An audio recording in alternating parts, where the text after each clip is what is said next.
Tadda'i idza da'an. Aku pasti akan menjawab, mengabulkan setiap doa hambaku jika dia bermohon kepadaku. Di dalam konteks pengabulan doa, kata Allah, ketika saya akan kabulkan. Kalau kamu punya masalah, kamu berdoa, saya akan kabulkan. Nah, kalimat Allah saya akan kabulkan ini bentuknya menggunakan mudhari. Saya kasih rumus cepat, Bu, ya. Insya Allah kalau Ibu fokus dengan rumus ini, Ibu nanti bisa memahami Al-Quran dengan baik.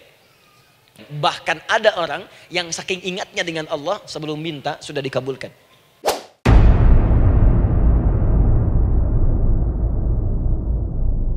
Alhamdulillahi Rabbil Alamin Alladhi amarana bid-du'a Faqala Wa qala rabbukum ud'uni astajib lakum Fawa'adana bil-ijabati faqala Wa idha sa'alaka ibadi anni Fa inni qariba Ujibu da'wata ad-da'i idha da'an Wassalatu wassalamu ala rasulillahi alladhi وعدنا بالإجابة عندما ندعو إلى الله سبحانه وتعالى فقال من ضمن دعائه في أسماء الحسنى اقتداء من أصحابه صلى الله عليه وسلم أرأيت ماذا دعوت فقد دعوت بأسمائه الأعظم إذا دعي بها أجاب وإذا سئل بها أعطى اللهم صل وسلم وبارك على رسولك الكريم النبي الأمين وعلى آله وصحبه وأمته إلى يوم الدين أما بعد فيا عباد الله أوصي نفسي وإياكم بتقوى الله فقد فاز المتقون فلا تموتن إلا وأنتم مسلمون.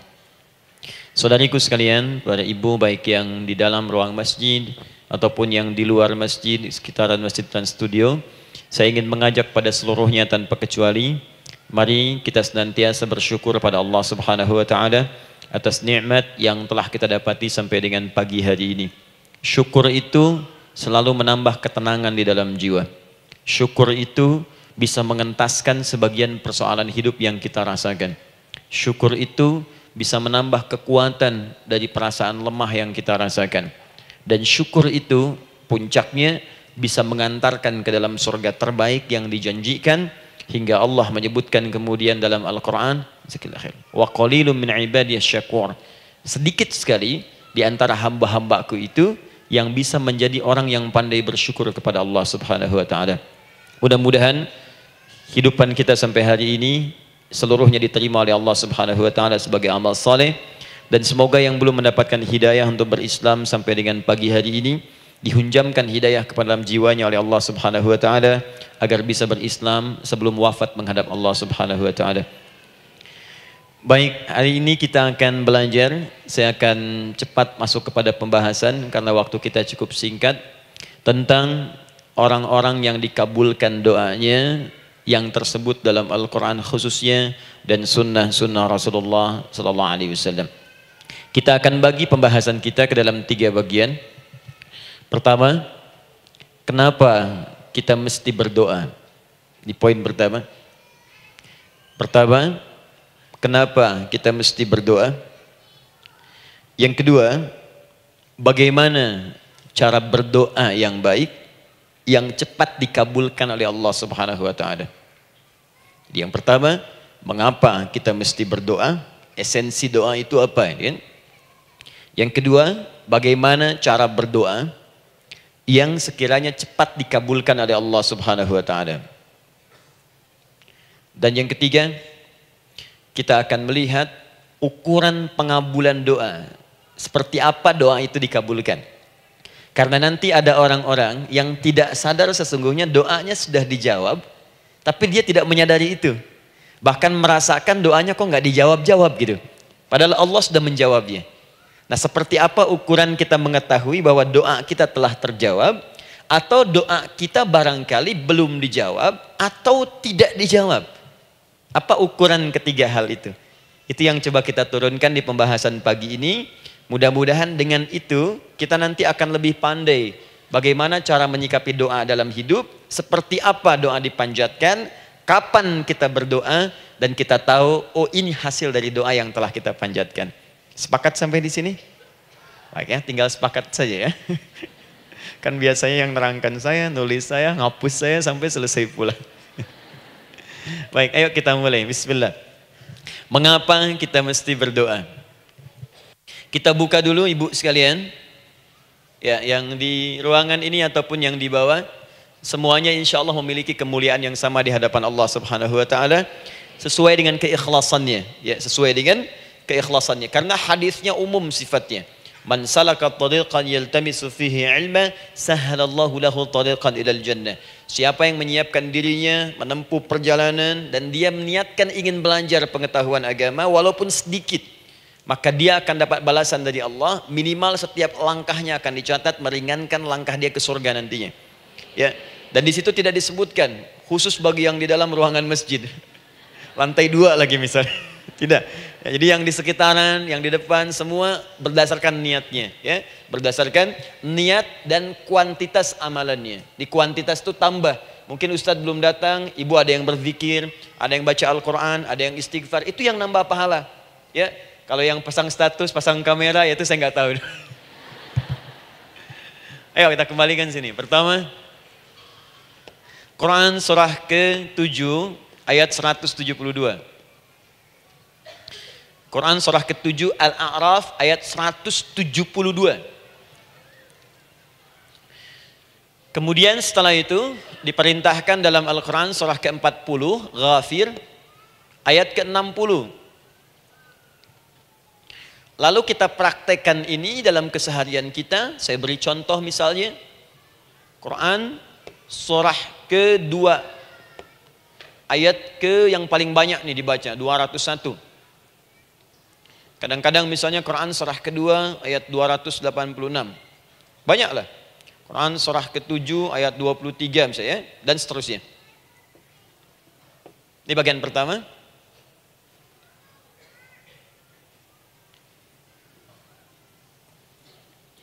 Bagian kedua, nanti kita akan belajar bagaimana cara berdoa yang baik yang dikabulkan. Kita ambil satu, Quran kedua ayat 186. Kemudian yang kedua, kita ambil contoh Quran surah ke-17 ayat 110.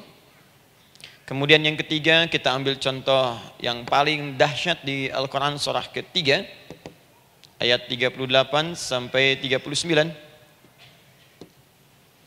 Ada yang belum berdoa sudah dikabulkan. Masya Allah. Ini ada di Quran misalnya surah ke-3 ayat 31. Nanti turunan amalannya misal di Quran surah 51 ayat 15 sampai dengan 18. Saya bulati yang 18-nya.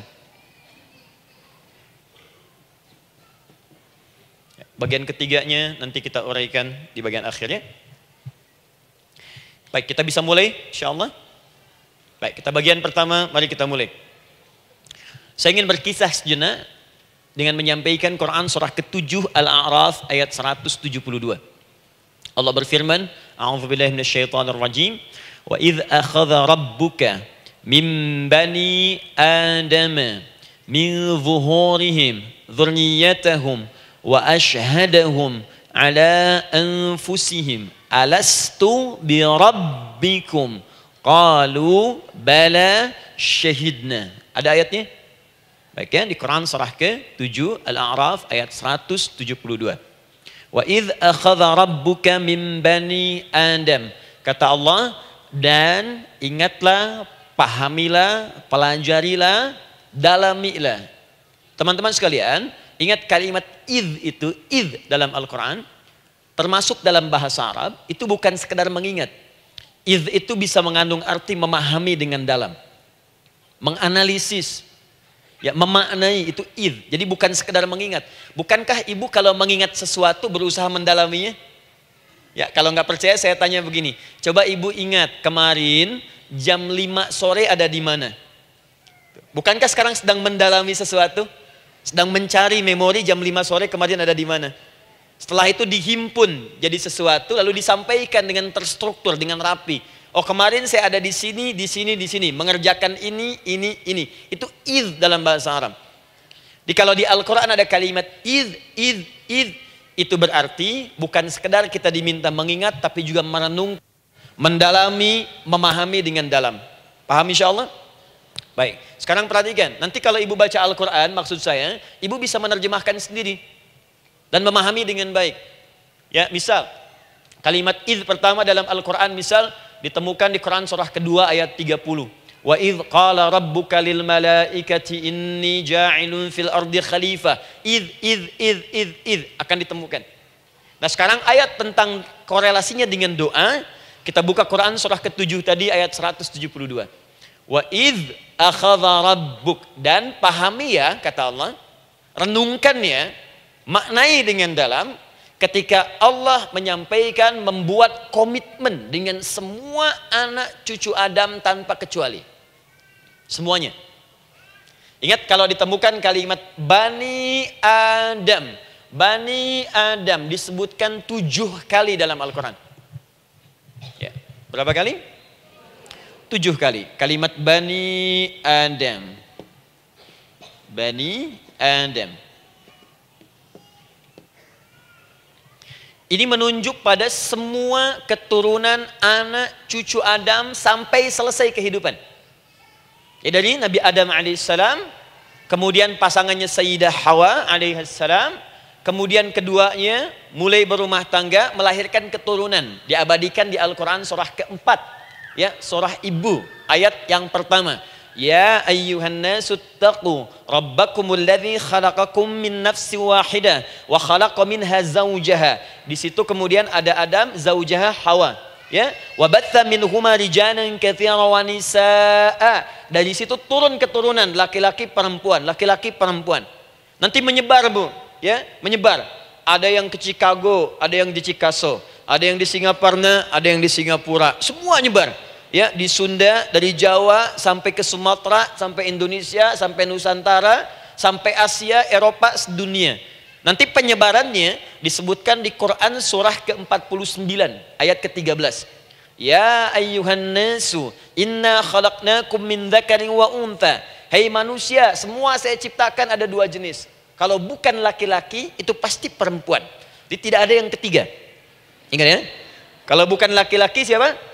Perempuan. Jadi tidak ada misalnya, maaf, laki-laki yang keperempuan-perempuanan, yang gerakannya melambai, ya, kata-katanya terlampau lembut misal, dan tidak ada pula perempuan yang perkasa, ya, terlampau kuat misalnya, melampaui batas-batas standarnya. Jikalau bukan laki-laki pasti perempuan. 2 saja. Jadi kalau misalnya masih ada yang bingung, tentukan dirinya, ya, dan lihat fitrahnya. Lihat fitrahnya. Baik, kemudian waja'alnakum syu'uban wa qabaila. Kami tempatkan kalian mungkin beda-beda tempat. Syu'ub, beda tempat. Ya, ada yang misalnya RT, RW, kecamatan, beda kampung, beda negara, sampai seluruh dunia. Wa qabail, satu tempat itu sukunya bisa beda. Coba Ibu lihat misalnya, ya, di daerah Sumatera saja ada berapa suku? Di Sunda paling banyak suku, gitu ya? Banyak sekali. Jadi bisa lain-lain, bisa beda-beda. Nah, lita'arafu, semua saling mengenal, silakan. Nah, ketika semua tadi ditempatkan di semua pelosok dunia, baik laki-laki, perempuan, dari anak keturunan Adam, itu semua anak keturunan Adamnya disebut dengan satu nama saja dalam Al-Quran, yaitu Bani Adam. Jadi kalau kita mau cari keturunan kita, sampai ke asal mula kita, dari kita sekarang, itu semua akan tersambung kepada Adam alaihissalam. Puncaknya akan ke sini. Ya. Dan tidak akan nyasar kemana-mana, Bu. Ya, ada sebagian manusia nasabnya tidak ingin ke Adam, inginnya bergeser, sehingga mengatakan manusia berasal dari monyet katanya. Ya. Ada yang berkata begitu. Ibu sampaikan saja kalau bapak dari monyet, silahkan saja, jangan ngajak-ngajak saya, gitu ya. Nah, jadi semua manusia itu pasti akan kembali ke sini, ya, ke Adam alaihissalam. Karena itu saya pernah sampaikan termasuk di sini di hadapan ibu semua, masih ingat? Mukjizat pertama Rasulullah sallallahu alaihi wasallam saat lahir ke muka bumi. Ingat, Nabi itu sebelum dilantik menjadi Rasul dalam usia 40 tahun, turun surah Al-Alaq, itu diberikan oleh Allah keistimewaan tanda-tanda kenabian. Apa di antara tandanya?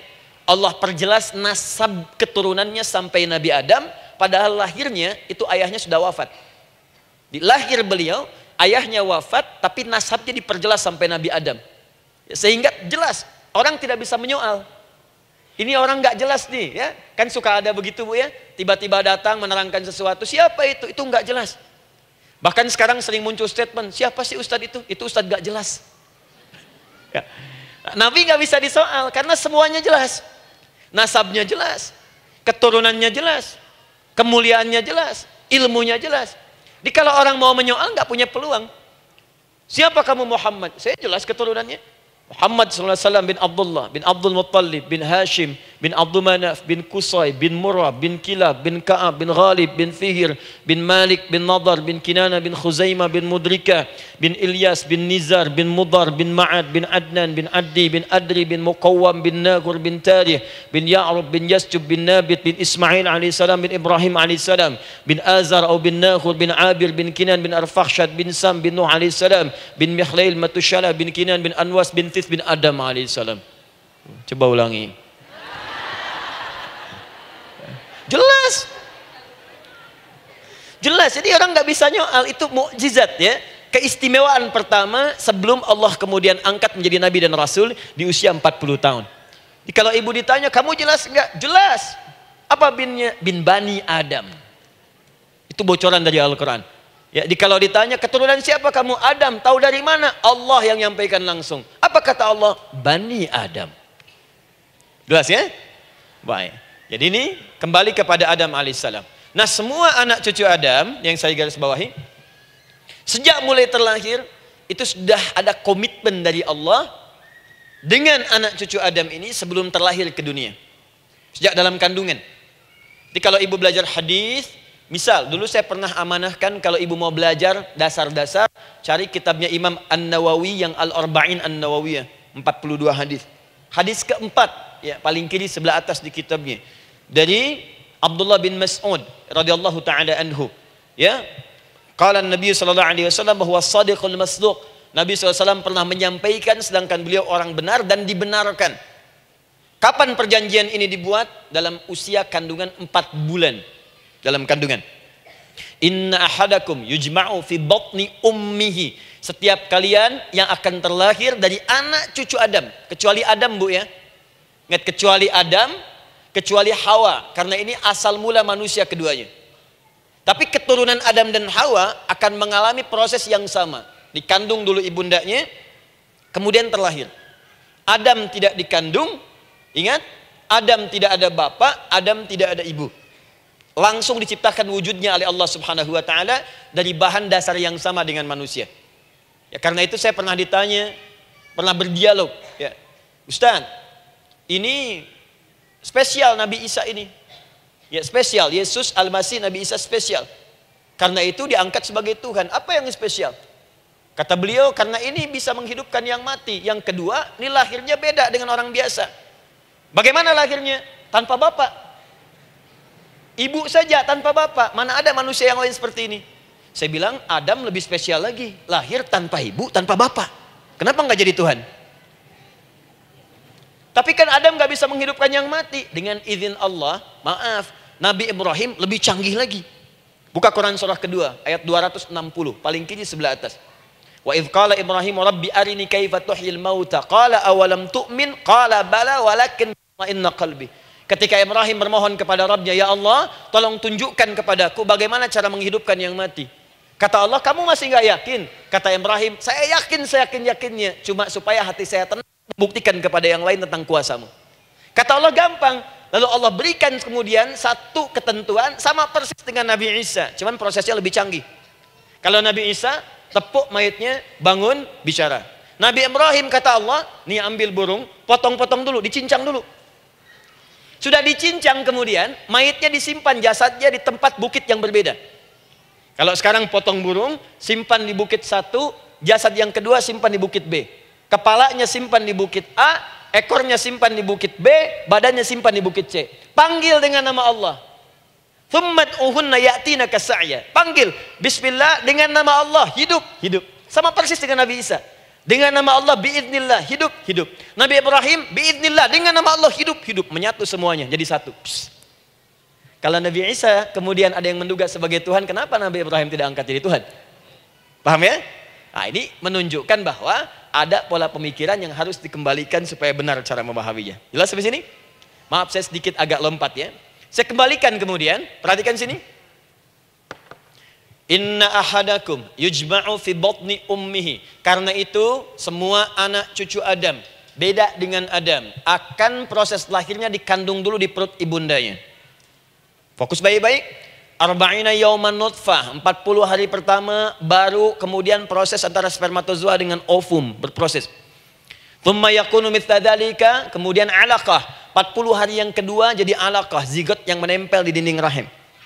Thumma yakunu mithla dzalika mudghah, 40 hari ketiga berbentuk mudghah, sudah mulai berbentuk daging sekeratan, ada bentuknya. Dan usianya sudah 4 bulan, 40 hari ketiga, 120 hari. 120 hari. Thumma yursalu ilaihil malak, kemudian diutuslah malaikat, fayanfukhu fihi ruh, maka ditiupkan roh ke dalamnya. Jadi ingat, kalau di antara sini, di antara kita ada ibu misalnya yang tengah hamil, tengah mengandung, ingat baik-baik, atau keluarganya, kerabatnya, usia 4 bulan itu roh sudah ditiupkan. Di kandungan sudah ada rohnya. Hati-hati ya. Berapa bulan? 4 bulan. Karena itu nanti ada ayat dalam Al-Quran, Quran surah ke-7 ayat 189. Di posisi ini harus banyak berdoa dan beramal soleh. Ingat ya, berdoa, beramal soleh, minimal minta kepada Allah. Da'awallaha rabbahuma la in ataitana salihah lanakunanna minasyakirin. Minta banyak kepada Allah, ya Allah jadikan anak saya anak yang soleh, jadikan anak saya anak yang soleh. Dari usia itu 4 bulan sampai ke atas menjelang lahiran. Nanti diiringi oleh amal soleh kedua orang tuanya. Ini sudah penelitian dokter muslim, khususnya di Asia Tenggara. Saya diskusi dengan seorang dokter muslim, ternyata ada korelasi amal soleh yang dikerjakan kedua orang tua, ayah dan bunda, atau calon ayah dan bunda, kepada anak yang sedang dikandung, yang belum dilahirkan. Jadi kalau orang tuanya rajin baca Al-Quran, itu berpengaruh ke anak, Bu. Dan penelitian terkini, itu mempercepat anak itu menjadi seorang penghafal Quran ketika lahir. Ya, pernah satu kali dibacakan Al-Quran, posisi janin itu berubah. Seperti sujud gitu. Itu penelitian sudah di MRI waktu itu dilihat ya, kelihatan. Jadi ada korelasi antara kesolehan orang tua dengan kesolehan anak yang sedang dikandung. Hati-hati ya. Tapi yang penting diketahui adalah, dalam usia kandungan 4 bulan itu, disebutkanlah isyarat di Quran surah ke-7 ayat 172 terjadi perjanjian komitmen dengan Allah Subhanahu wa taala. Apa perjanjiannya? Wa idz akhadha rabbuka min bani adama min zuhurihim dzurriyyatahum wa asyhadahum ala anfusihim. Lihat perjanjiannya, saya fokus di kalimat ini, alastu bi rabbikum. Apakah engkau akan berkomitmen saat ini? Bersaksi? Karena kalimatnya bersaksi. Wa asyhadahum, dan mereka bersyahadat, bersaksi, komitmen. Di komitmennya menggunakan kata syahadat di sini. Karena itu nanti setiap bayi yang sudah terlahir dari rahim ibu manapun itu berada dalam keadaan suci karena sudah bersyahadat dalam perut ibundanya. Masih ingat hadis ini? Kullu mauludin yuladu 'alal fitrah. Setiap yang terlahir dari rahim perempuan manapun itu membawa fitrah. Apa di antara fitrah yang dimaksudkan itu? Fitrah keislaman, fitrah mengakui Allah sebagai Tuhan. Itu nanti ada di Quran surah ke-30 ayat ke-30, paling kanan sebelah atas. Quran surah 30 ayat 30.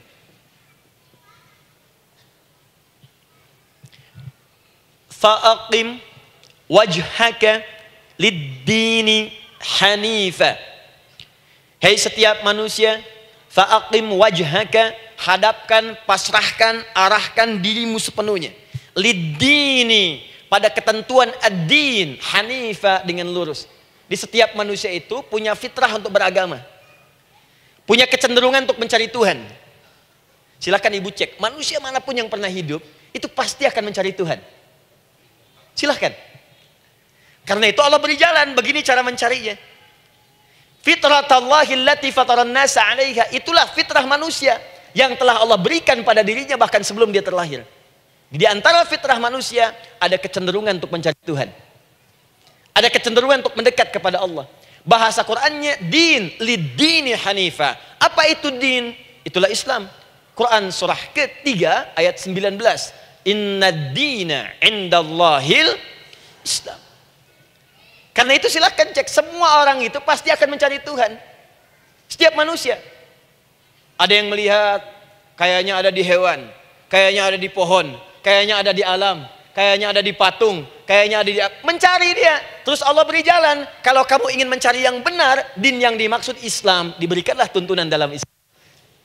Jelas sampai sini? Baik. Karena itulah kemudian setiap bayi yang terlahir itu disebut oleh Nabi dia suci, dia bersih karena telah membawa risalah Islam dalam dirinya. Hanya sayang nanti fa abawahu yuhawidanihi au yunassaranihi au yumajjisanihi. Lingkungan nanti akan merubah dia keluar dari fitrahnya. Bisa dipengaruhi, tiba-tiba berubah misalnya keyakinan. Bisa karena kejadian tertentu dia jauh dari Allah Subhanahu wa taala. Dia muslim, cuman karena kondisi tertentu, pekerjaan menjauhkan dia dari Allah, lupa sholat. Telenovela menjauhkan dia dari Al-Quran. WhatsApp, Facebook, media sosial melupakan dia dari ibadah. Coba ibu, kalau online setiap hari berapa kali dengan media sosial? Ganti status. Online dengan Allah berapa kali dalam sehari? Coba hitung. Online dengan Allah yang paling maksimal kan sholat fardu 5 kali. Kalau 1 kali 5 menit kali 5 cuma 25 menit. 25 menit online dengan Allah. Berapa menit online dengan media sosial yang tidak nyata? Dan cita-cita masuk surga. Ayo sini. Nah, saya belum selesai. Jadi yang pertama, dalam perjanjian 4 bulan ini, pertama ada komitmen bersyahadat menuhankan Allah. Tapi yang kedua, ini yang dahsyat. Perhatikan kalimatnya, fokus. Saat Allah memperkenalkan dirinya, dalam kandungan kita, usia 4 bulan itu, dengan nama apa Allah memperkenalkan dirinya? Coba lihat ayatnya. Alastu bi rabbikum, dengan nama Rabb, Rabb. Wa idh akhadha rabbuka, Rabb, min bani Adama, dzurriyyatahum, awas, wa ashhadahum ala anfusihim, alastu bi rabbikum, dengan nama Rabb. Rabb. Nah, ibu sekalian, kata Rabb ini itu berasal dari kata ar-rububiyah. Ar-rububiyah yang berarti sifat merawat, memberikan semua kebutuhan. Saya ulang ya. Merawat, memberikan semua kebutuhan. Sudah? Menyayangi, memaafkan, mengasihi, mengampuni. Masya Allah. Merawat, memenuhi sebuah kebutuhan, menyayangi, memaafkan, mengampuni. Jadi semua hal yang terkait dengan perhatian ada pada kalimat Rabb. Sifatnya disebut dengan rububiyah. Zat yang memperhatikannya disebut dengan Rabb namanya. Rabbun. Baik. Pelan-pelan. Seakan-akan Allah ingin berkata begini. Hei, engkau buat perjanjian dengan saya sekarang. Engkau bersaksi, saya sebagai Tuhan. Siap bersaksi, menuhankan saya. Nanti ketika kamu lahir, apapun yang kamu butuhkan dalam kehidupan, aku akan berikan. Kamu akan saya rawat. Kalau sakit, kamu saya sembuhkan. Minta sesuatu yang kamu butuhkan, saya akan berikan. Kamu butuh sesuatu, saya akan hadir. Kamu salah minta maaf, saya maafkan. Kamu dosa minta ampun istighfar, saya ampuni. Kamu ingin sesuatu yang lebih baik, saya berikan. Pokoknya semua yang kamu inginkan selama engkau butuhkan dan itu baik, aku berikan. Kira-kira, maaf Bu ya, maaf sekali. Kalau ada yang nawarkan pada ibu, mau nggak ikut saya? Nanti sebuah kebutuhannya saya berikan. Kalau sakit saya berikan jaminan kesembuhannya. Kalau butuh sesuatu saya berikan. Kalau ingin ini itu selama butuh saya sampaikan. Kira-kira ibu nolak atau ikut? Baik. Ikutnya mikir dulu atau tidak? Tidak. Jangankan yang tinggi-tinggi Bu ya. Suami aja nawarkan. Mah mau nggak ikut papa? Papa nanti kasih handphone S10. Sama gelang nggak, Pak? Ikut ya. Dan tanpa pikir. Dalam bahasa Arab, sesuatu yang disetujui tanpa difikirkan lagi, itu disebut bala namanya. Bala, sekali saja. Sekali, ya, tidak 2 kali. Tidak ditambah, tidak dikurangi. Ingat, kalau Allah sudah sampaikan kalimat, jangan tambah, jangan kurangi, ya. Bala, tidak ditambah nga, tidak disebutkan 2 kali. Bala. Ya. Bala itu artinya siap. Ya. Tanpa pikir. Karena memang nggak ada yang dipikirkan lagi. Apa yang mau dipikirkan? Semua kebutuhan dikasih. Semua keinginan dikabulkan sepanjang baik. Kalau sakit ada jaminan disembuhkan. Dikasihi, disayangi, salah dimaafkan. Ya, kalau dosa diampuni, apalagi yang kurang, nggak ada aib, nggak ada yang kurang, sempurna semua. Kita katakan bala tanpa fikir. Karena itu, perhatikan, setiap kita kemudian, ibu sekalian, datang terlahir ke bumi, mengalami kehidupan, fitrah kita setiap mendapatkan kebutuhan, kita akan menyebut nama Allah Subhanahu wa Ta'ala dengan nama yang telah dijanjikan itu. Silakan ibu cek. Bukankah ibu ketika ada kesulitan memohon kepadanya? Ya Allah, tolong sembuhkan ya Allah. Ya Allah, lancarkan ya Allah. Ya Allah, sukseskan suami saya. Ya Allah, tenangkan kehidupan rumah tangga kami. Ya Allah, anugerahkan solusi. Ya Allah, sembuhkan ibu saya. Semua minta kan? Dan dahsyatnya, ketika ibu memohon kepada Allah itu, ibu gunakan kalimat yang telah disepakati ketika Allah sampaikan kepada kita. Rabb, Rabb, Rabb. Perhatikan, kalau ibu berdoa, doa apa paling favorit? Rabbana atina fid dunya hasanah. Fil akhirati hasanah wa qina. Doa apa itu? Sapu jagat. Bu bayangkan, Nabi aja nggak tahu tuh istilah itu sapu jagat. Ibu tahu? Wah, Masya Allah, Indonesia kreatif. Luar biasa. Ada doa sapu jagat, nggak ada doa sapu nggak ada jagatnya, ada doa jagat nggak ada sapunya. Pokoknya luar biasa lah. Ya. Ya, lihat, bukankah kalimatnya dibuka dengan Rabb? Rabbana atina fid dunya sana. Rabbana zalamna anfusana wa illam taghfir lana wa tarhamna lanakunanna minal la yukallifullahu nafsan illa laha ma kasabat wa 'alaiha mak. Perhatikan, Rabbana la innasina Rabbana Rabb. Ini ayatnya.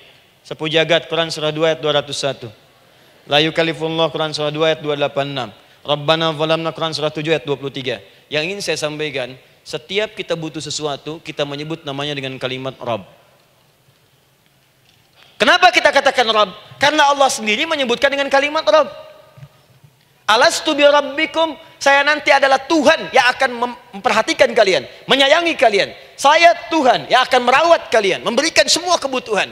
Makanya ibu tuh kalau ada persoalan nagih seakan-akan ke Allah. Ya Allah, kan engkau yang berjanji kepada saya. Engkau yang berjanji, engkau yang menepati ya Allah, karena engkau Tuhan. Kalau manusia, dia berjanji, dia yang mengingkari. Dia awali, dia yang akhiri. Tapi engkau beda ya Allah. Kenapa? Engkau berjanji, engkau yang menepati. Quran surah ketiga ayat 9. Innallaha la yukhliful mi'ad.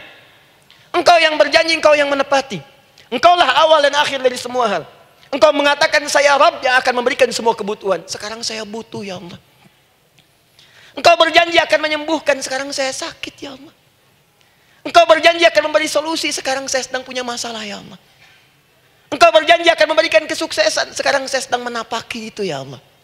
Makanya ibu sebutkan kalimat Rabb, Rabb, Rabb, Rabb. Jadi sesungguhnya doa itu adalah fitrah dari setiap manusia, karena mulai dibangun komitmen sebelum dia dilahirkan ke muka bumi. Jadi kalau kita bicara tentang doa, doa itu fitrah kehidupan bagi setiap manusia. Hidup.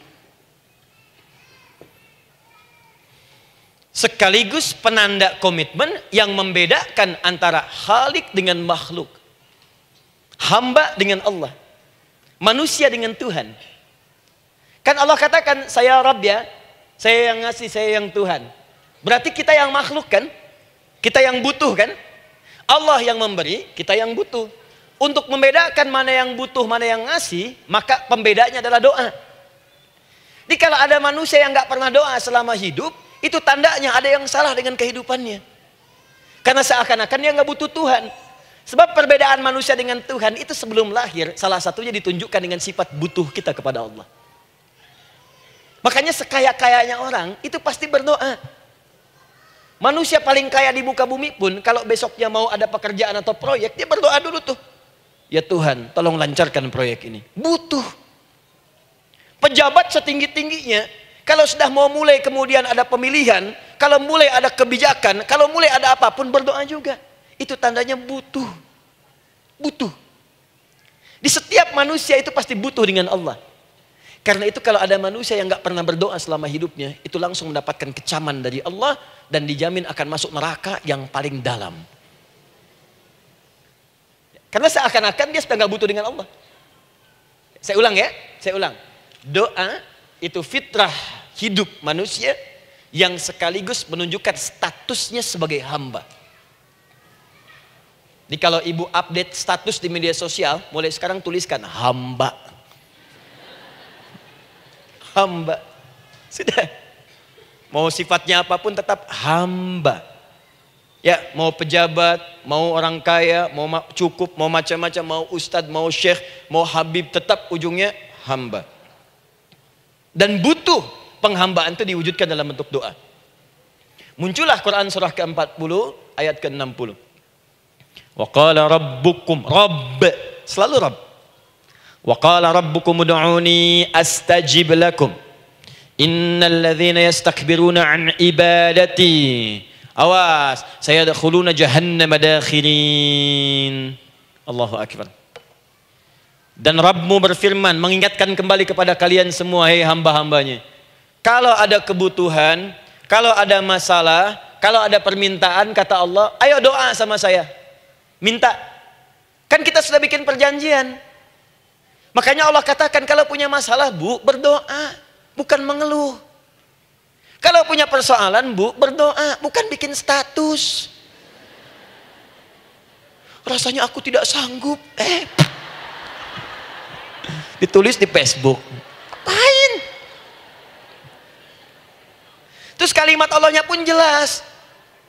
Minta kepadaku, bukan mengeluhkannya. Kamu tidak seperti yang aku kira. Nungguin komen. Sambil masak, celing ada satu. Ucuk kunaun. Makin meluas masalah. Untuk abi mas sabar. Sudah. Paham ya? Jadi ini kaidah hidup yang pertama. Sebetulnya sederhana, cuman jarang digunakan gitu. Sederhana, cuman jarang dipakai. Kata Allah kan, kamu doa itu, saya kasih ketenangan. Jadi Bu, gini, doa itu manfaatnya, walaupun solusi belum datang, tapi hati tenang. Tenang. Jadi kalau mau curhat-curhat sama Allah, sampaikan, minta, mohon, berikan. Minimal tenang. Saya kasih rahasia ya. Ini di antara kita saja nih. Lihat sini. Saya hapus dulu deh. Bismillah. Masya Allah. Mau ngapus sendiri, nulis sendiri, penghapus, lari sendiri.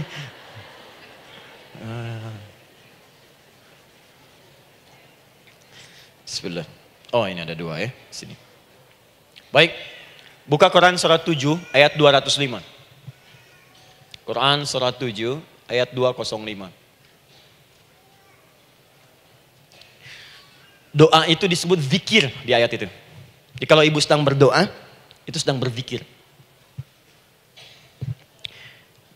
Wadhkur rabbaka fi nafsika tadarruan wa khifatan wa dunal jahri minal qaul. Ada ayatnya? Oke. Pakai Rabb lagi kan? Wadhkur rabbaka. Kalau engkau punya masalah, kata Allah, sekecil apapun. Di rumah tangga kah, di kantor kah, kehidupan sosial kah. Kata Allah, ayo sebut, minta kepada Allah. Berdoa. Doa disebut dengan zikir. Zikir itu semua kegiatan yang membuat kita ingat Allah. Zikir. Baca Quran, zikir.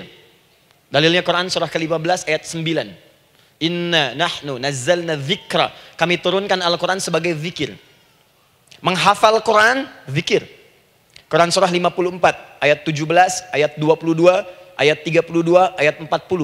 Walaqad yassarnal Qur'ana lidzikri.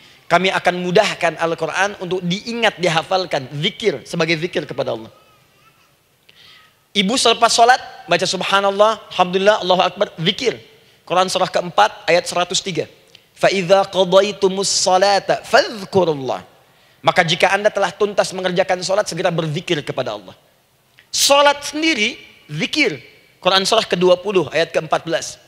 Innani anallahu la ilaha illa ana fa'budni wa aqimis salata lidzikri. Saya Allah, kata Allah. Tidak ada Tuhan selain saya. Sembah saya. Bagaimana menyembah Allah? Tunaikan salat sebagai zikir kepada Allah. Zikir. Di zikir semua amalan yang mendekatkan kita dengan Allah. Doa itu satu dari bagian zikir. Tapi tahukah ibu fungsi zikir yang paling utama itu apa? Quran surah 13 ayat ke-28. Ala bidzikrillahi tatmainnul qulub. Yakinkan pada dirimu, kalau zikirmu benar kepada Allah, maka dia akan berdampak kepada hati menjadi lebih tenang. Zikir itu manfaat pertamanya membuat hati tenang, Bu. Tadi saya contohkan. Baca Al-Quran zikir kan? Jadi kalau ibu sedang tidak tenang, sedang gelisah, ada masalah, daripada mengeluh sana sini, wudu, Bu, wudu. Ambil mushaf. Baca. Saat baca itu mungkin solusi belum datang, tapi hati itu lebih tenang. Kaitan dengan bahasan kita, doa, minta. Doa. Jadi kalau orang punya masalah itu kalau berdoa, walaupun solusinya belum datang, walaupun kemudian jawabannya belum tiba, minimal hati ibu itu tenang. Ini dia. Kan surah 13 ayat 28. Rumus ini pakai. Gunakan dalam hidup. Karena yang tahu kehidupan kita itu Allah yang menciptakan kita. Yang tahu pesawat, yang bikin pesawat. Yang tahu handphone, yang bikin handphone. Yang tahu mikrofon, yang bikin mic-nya. Yang tahu kita, yang menciptakan kita. Ikutilah petunjuk Allah yang menciptakan kita, maka akan langsung terasa manfaatnya.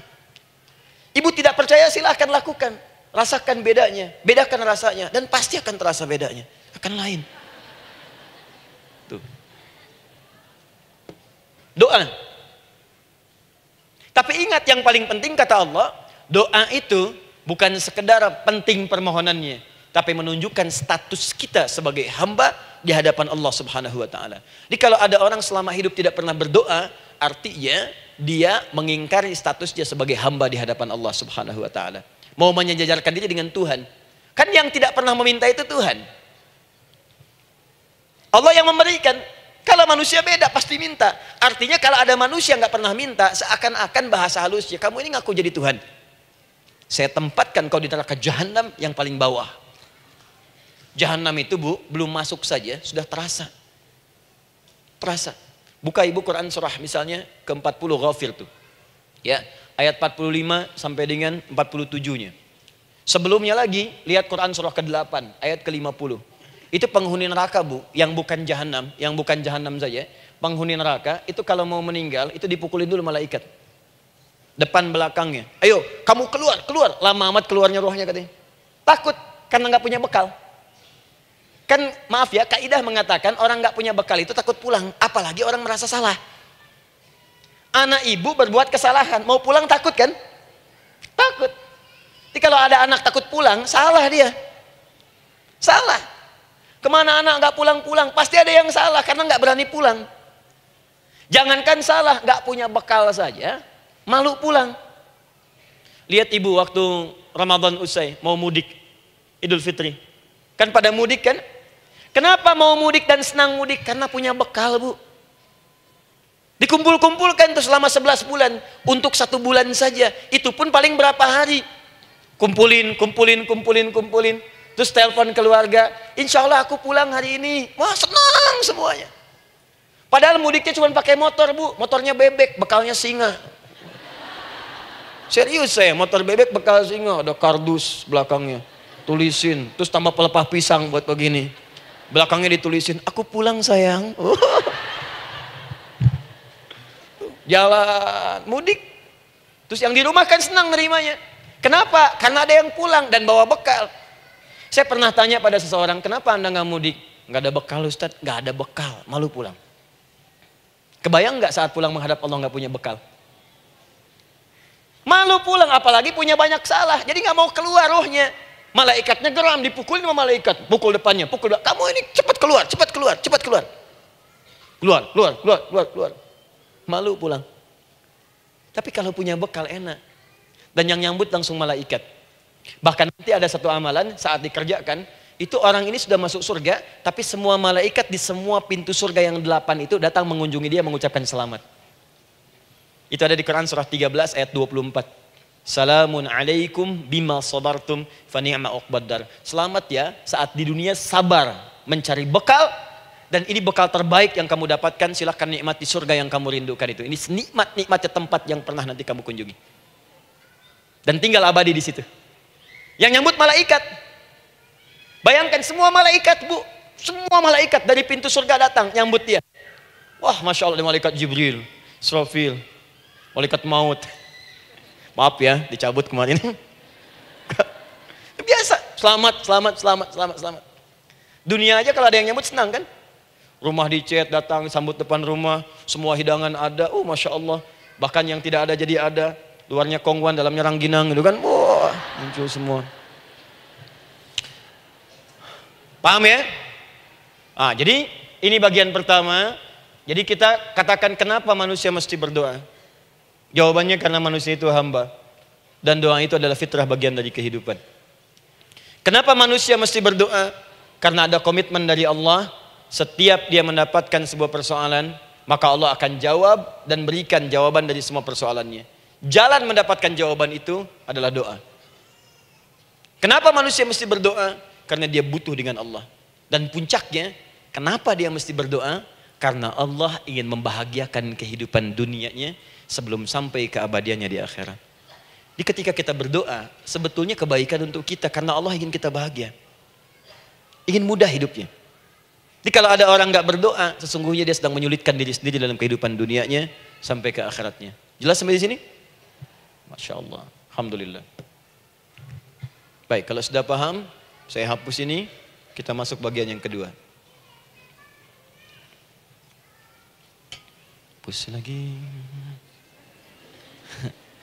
Sab Muslimah edisi ke-15. 15 kali datang sendiri, ngulangin sendiri, nulis sendiri, ngapus sendiri. Masya Allah. Tinggal lihat, catat, masuk surga. Masya Allah. Alhamdulillah. Baik. Baik. Sudah? Alhamdulillah. Saya ingin setiap pembahasan kita dipahami ya. Saya tidak menyukai kalau datang melihat tapi nggak paham gitu. Ya, dengar tapi nggak paham. Saya tidak ingin satupun keluar dari sini kecuali paham. Ya. Ibu paham? Paham Ustaz. Pada pamitnya silahkan. Apa yang ibu pahami? Doa. Ya. Dah. Nah, sekarang masuk bagian kedua. Bismillah. Kalau sudah mengerti yang tadi, persoalannya adalah bagaimana cara kita memohon kepada Allah. Itu dia. Bagaimana cara kita meminta? Kata Allah, kamu kalau punya masalah minta. Ya Allah, caranya bagaimana? Karena sesuatu yang dikerjakan tanpa ilmu dan tidak tahu caranya, itu bisa keliru. Hidup itu menyembah Allah tidak cukup dengan iman, Bu. Mesti pakai ilmu. Iman saja sekalipun kuat tanpa ilmu, itu bisa salah. Kuat ingin mendekat kepada Allah. Ya Allah, aku ingin ibadah, kuat. Saya punya kawan dulu di pesantren. Tahun kedua, dia sudah berubah. Ya, tadinya orang tuanya melihat anaknya Masya Allah, tiba-tiba ada perubahan, senang ibadah Bu.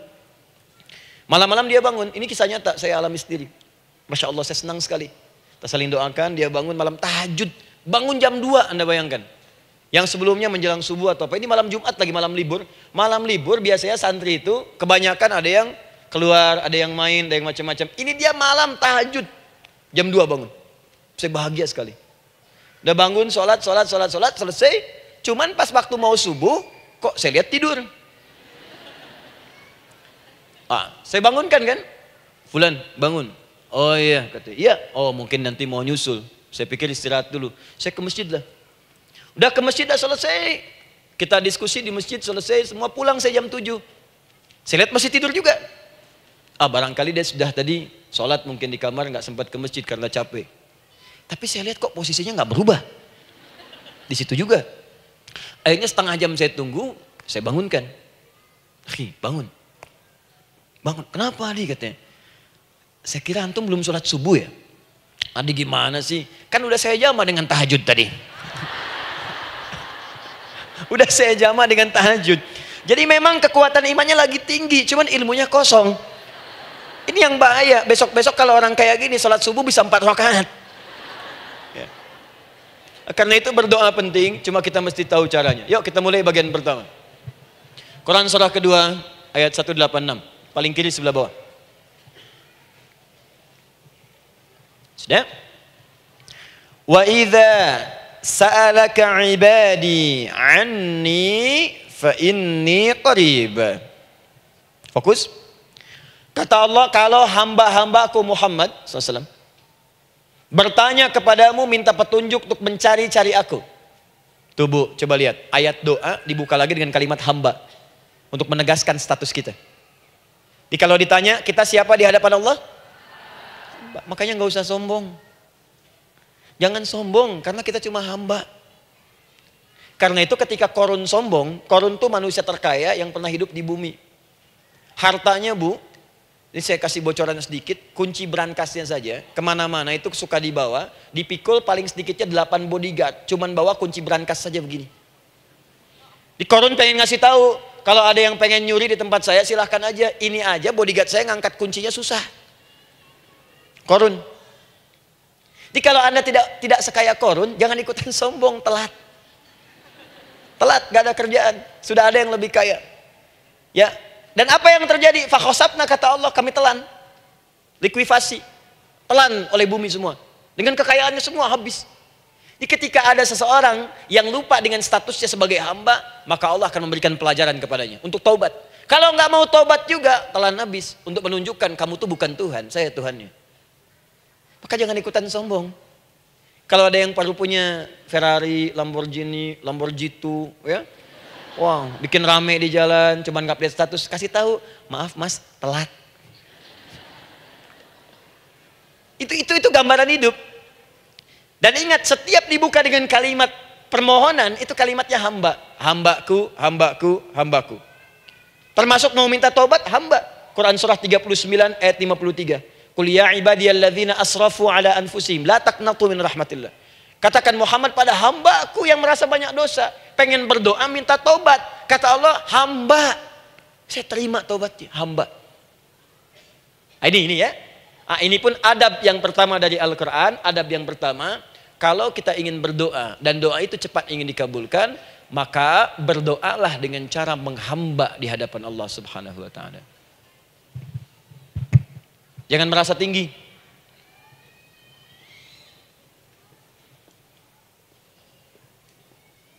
Saya turunkan caranya. Bagaimana cara menghamba itu dengan cara yang baik? Fokus. Wa idza sa'alaka 'ibadi 'anni, Muhammad SAW, jika ada hamba-hambaku bertanya padamu tentangku, ingin mencari-cari aku.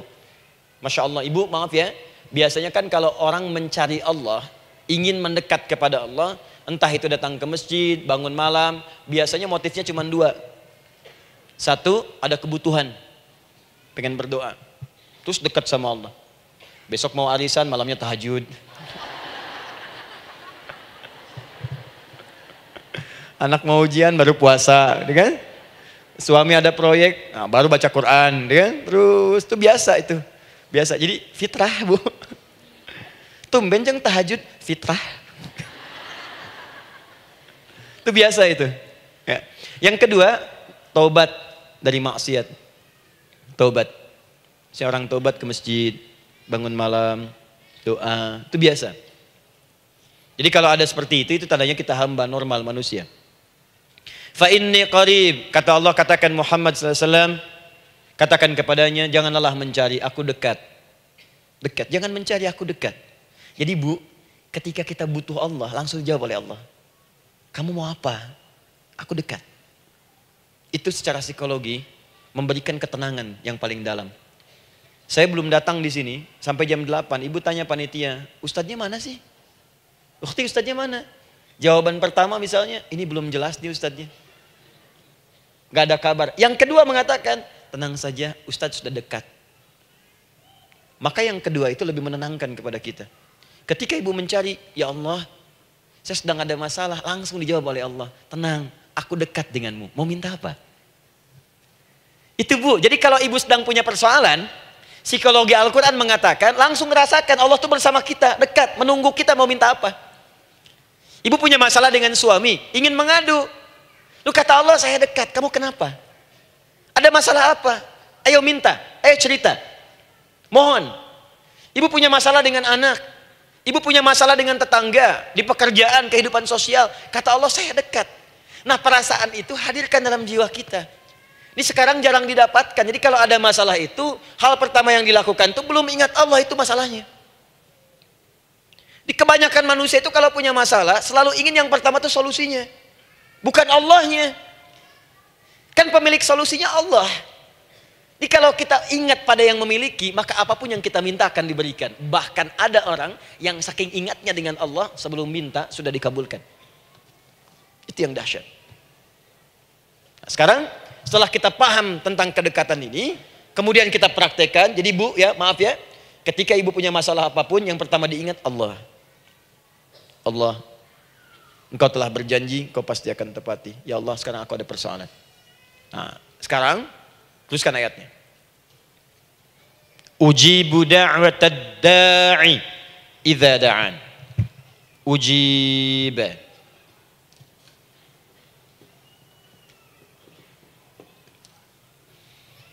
Ujibu da'watad da'i idza da'an.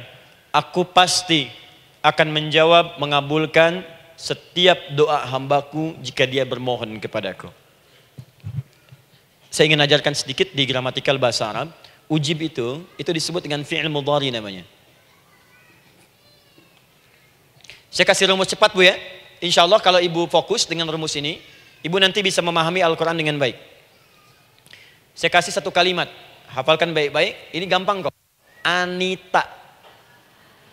Ya, Anita. Sudah? Anita.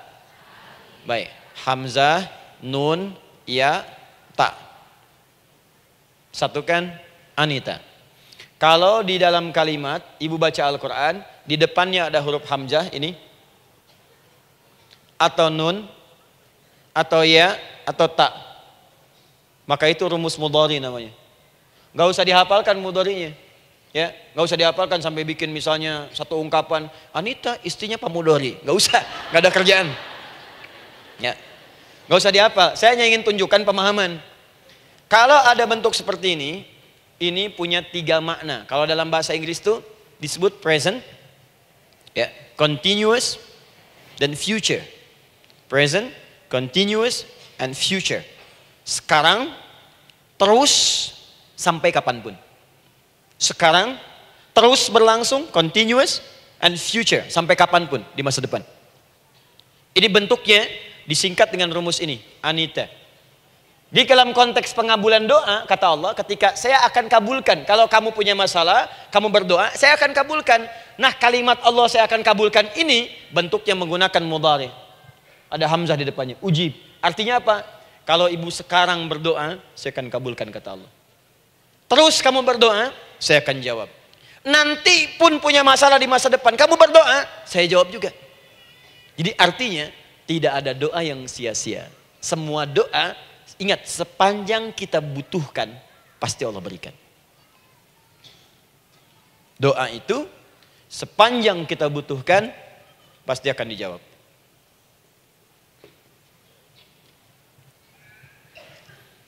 Nanti kapan dijawabnya, seperti apa jawabannya, nanti bagian ketiga. Kadang-kadang minta sekarang, dijawabnya nanti. Minta sekarang, dijawab sekarang. Ada yang mintanya A, dijawabnya B. Itu yang paling dahsyat. Ya. Jadi kalau saya tanya, kalau kita berdoa, dijawab tidak oleh Allah? Itu janji Allah. Setiap orang berdoa pasti dijawab. Nah, hanya persoalannya seperti apa doa yang cepat dijawab itu? Apakah semua doa langsung dijawab seketika? Akankah mendapat jaminan langsung dijawab? Ternyata kalimat dijawab ini diikat dengan syarat ketentuan berlaku. Apa di antara syarat dan ketentuannya ini? Teruskan ayatnya. Falyastajibuli. Syarat pertama. Kalau doamu ingin cepat aku jawab, falyastajibuli. Maka engkau pun harus cepat merespon setiap seruanku. Jawab seruanku dengan cepat. Doa ingin dijawab oleh Allah. Maka kata Allah, kamu pun harus menjawab setiap seruanku. Jawab seruan Allah.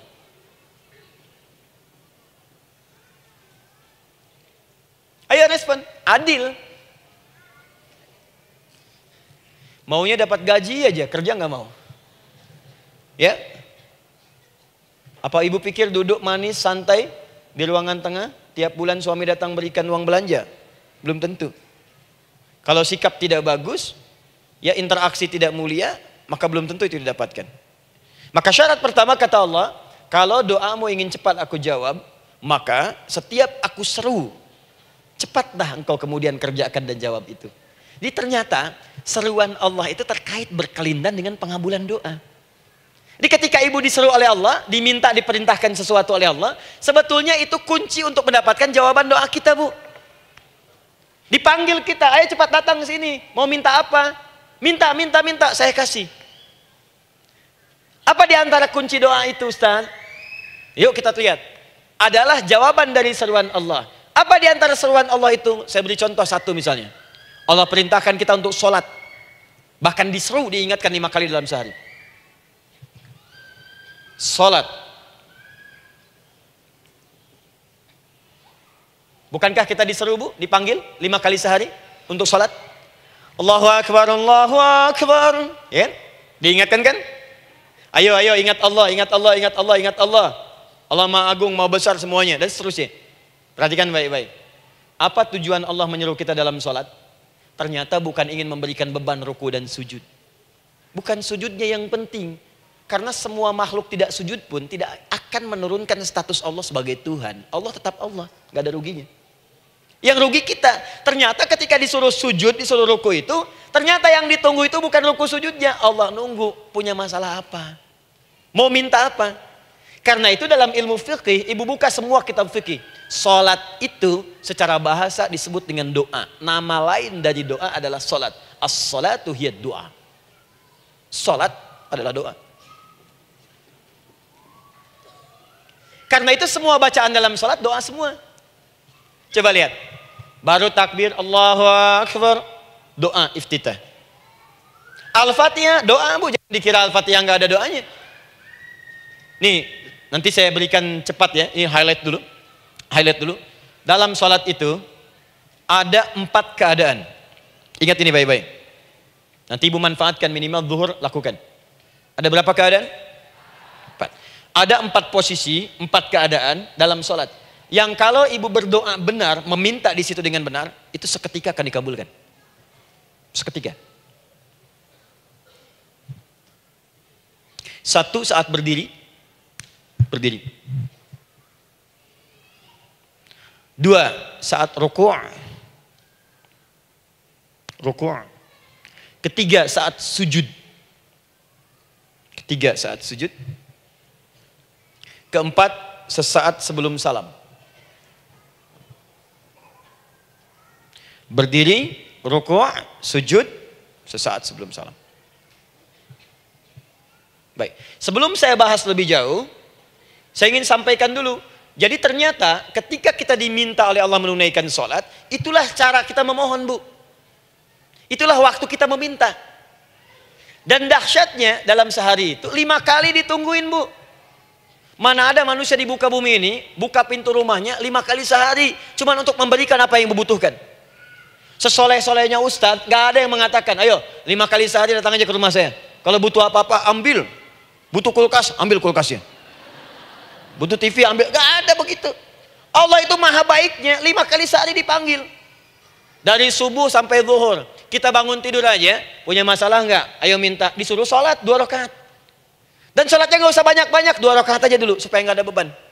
Itu pun kadang-kadang masih lupa berapa rakaat kita sholat. Ya. Ayo sujud, disuruh minta, punya masalah nggak? Terus dari subuh sampai ke siang dipanggil lagi, punya masalah lagi nggak? Disuruh zuhur 4 rakaat. Karena waktunya cukup panjang, suruh 4. Ayo minta. Ada masalah apa? Minta sujud kita. Minta mohon. Dari zuhur ke asar ditanya lagi, ada masalah nggak? Panggil lagi. Ke maghrib sampai ke isya sebelum tidur, supaya tidurmu enak, masalah nggak ada, tenang, nikmat, nyaman istirahatnya. Ada masalah nggak? Disuruh sholat lagi. Jadi kalau orang paham sholat itu kunci kebahagiaan, dia akan senang menunaikan sholat. Makanya ketika ibu bertanya, kenapa saya sholat? Dijawab oleh muadzin, hayya 'alas shalah, ayo sholat. Kenapa sih sholat? Hayya 'alal falah, yuk bahagia, ayo tenang, yuk dapatkan apa yang kamu inginkan, falah. Jadi kalau orang paham sholat itu menyelesaikan persoalan, tentu orang akan berbondong-bondong semangat untuk menunaikan sholat. Cuman sayang segelintir orang itu menilai sholat sebagai beban. Jadi sebagai kewajiban beban saja, makanya sholatnya nggak nikmat. Karak tadi duhur, ayeuna asar deui. Tuh. Ya bagaimana doanya bisa dijawab? Anda datang pada orang, tapi datangnya dengan marah-marah. Datangnya dengan mencelanya. Ya bagaimana dia bisa memberikan kebutuhan Anda? Anda datang pada Allah dengan niat yang tidak ikhlas. Setelah itu kemudian menggunjingkannya, bagaimana bisa dijawab? Tuntutan tinggi. Tapi datang tidak membawa prestasi, ya bagaimana bisa diberi? Catat tuh, bikin status. Paham ya? Nah ini bagian pertama. Jadi cara pertama, respon kata Allah, seruan Allah. Rumus pertama sholat. Nah sekarang saya ajarkan lagi. Ini belum selesai nih Bu. Ini panjang bahasannya nih. Sampai jam berapa kita? 10 ya? Oh, banyak. Oh, mau sampai jam 5 silahkan. Saya jam 10 selesai. Ya. Lihat sini. Oke, saya punya sekitar 1 jam kurang ke depan. Saya ingin terangkan sedetil-detilnya gitu ya. Dan saya hanya menyampaikan isi Al-Quran. Quran, hadis, Quran, hadis. Sekarang gini, Ustadz saya sekarang paham, sholat berarti kunci untuk menyelesaikan masalah. Di sholat saya akan memohon. Sekarang Ustadz, bagaimana cara saya merespon sholat? Kan kata Allah, saya menyeru, respon gitu kan? Kita dipanggil sholat nih, Allahu Akbar, dipanggil. Bagaimana cara meresponnya? Sebelum minta. Awas, ibu ingin datang mengajukan proposal. Datang kepada wali kota, datang kepada gubernur, datang kepada presiden, datang kepada menteri sebelumnya. Bukankah ibu mempersiapkan diri? Penampilan ditata, proposal dibagus-bagusin gitu kan? Yang paling hebat itu kadang-kadang malam-malam latihan depan cermin. Bapak wali kota yang saya hormati. Lihat semuanya tuh. Dan yang paling luar biasa, maaf ya, janjian jam 7 dengan Pak Wali Kota, datang jam 6 ke Balai Kota. Sekarang ibu punya janji dengan Allah. Janji itu sudah diketahui sebelum pertemuannya. Kalau tidak percaya, 5 waktu ini ibu sudah hafal Bu. Ya, bahkan disuruh ngapalin oleh Allah. Buka Quran surah ke-4. Surah ibu, surah mama, An-Nisa. Ayat 103, Quran surah 4 ayat 103. فَإِذَا قَضَيْتُمُ الصَّلَاةَ فَاذْكُرُوا اللَّهَ قِيَامًا وَقُعُودًا وَعَلَى جُنُوبِكُمْ فَإِذَا اطْمَأْنَنْتُمْ فَأَقِيمُوا الصَّلَاةَ. Lihat ujung ayatnya, lihat ujung ayatnya. Inna as-salata kanat 'alal mu'minina kitaban mawquta. Sungguh semua waktu salat itu telah ditetapkan waktunya bagi orang beriman. Itu terjemahan biasa. Kalau terjemahkan pakai ilmu balaghah, sungguh orang beriman itu hafal waktu-waktu salat. Tahu waktunya. Apalagi kalau di waktu itu ibu punya kepentingan, pasti hafal. Kalau ibu benar memprioritaskan sholat dan menilai sholat sebagai solusi hidup, menilai sholat sebagai kebutuhan, ibu pasti akan hafalkan itu Bu. Nih ya, ibu dapat bagian arisan nih, bulan ini misalnya. Dan memang bagian jatah ibu, demi Allah saya katakan, sebulan sebelumnya ibu sudah hafal tanggalnya kapan. Bahkan di kalender tuh diwarnain. Papa, bagian mama nanti bulan ini. Tuh. Dicatat semua, di tempat siapa, jam berapa, datang dengan penuh keceriaan dan kebanggaan. Luar biasa. Hanya untuk urusan dunia yang itu habis gitu. Jika dia tidak meninggalkan ibu, ibu yang meninggalkan dia duluan. Sekarang 5 kali sehari semua diberikan, bahkan lebih daripada dunia dan seisinya. Harusnya sih wajarnya dihafalkan waktunya, dan ibu hafal. Ayo, subuh jam berapa sekarang? Lihat sini, bukan ke atas. Ditutup tuh. Tuh, sana tuh. Subuh jam berapa? Ayo ngelihat ke sana, 4:43. Zuhur jam berapa? Tuh, asar, maghrib, isya. Itu kan kunci ibadah. Dan kunci ijabah, kunci ibadah, kunci ijabah. Di situ ada pengabulannya. Ini gimana mau minta, waktu permintaannya aja nggak hafal? Gimana mau bermohon, datangnya aja telat? Karena itu, bagaimana cara merespon seruan Allah? Diaturlah di Quran surah kedua ayat 152. Paling kanan sebelah bawah. Quran surah kedua ayat 152. Ibu masih ingat? Bukankah sholat disebut sebagai zikir? Masih ingat? Ya, di surah ke-20 ayat 14. Wa aqimis sholata lidzikri, tunaikan sholat sebagai zikir kepadaku. Sekarang lihat ya. Lihat ketentuan Allahnya. Kalau ibu dipanggil untuk sholat, dipanggil untuk zikir, cepat respon. Ibu cepat respon, Allah pun akan cepat merespon permintaan ibu. Lihat kalimatnya. Fadhkuruni adzkurkum. Fadhkuruni adzkurkum. Kalian mengingat saya, maka saya pun akan ingat dengan kalian. Kalian zikir kepada saya, ingat saya, kata Allah, maka saya pun akan ingat kalian. Di antara makna zikir, salat. Kalau ibu salat mengingat Allah dengan cepat, maka Allah pun akan cepat mengingat kita. Contoh.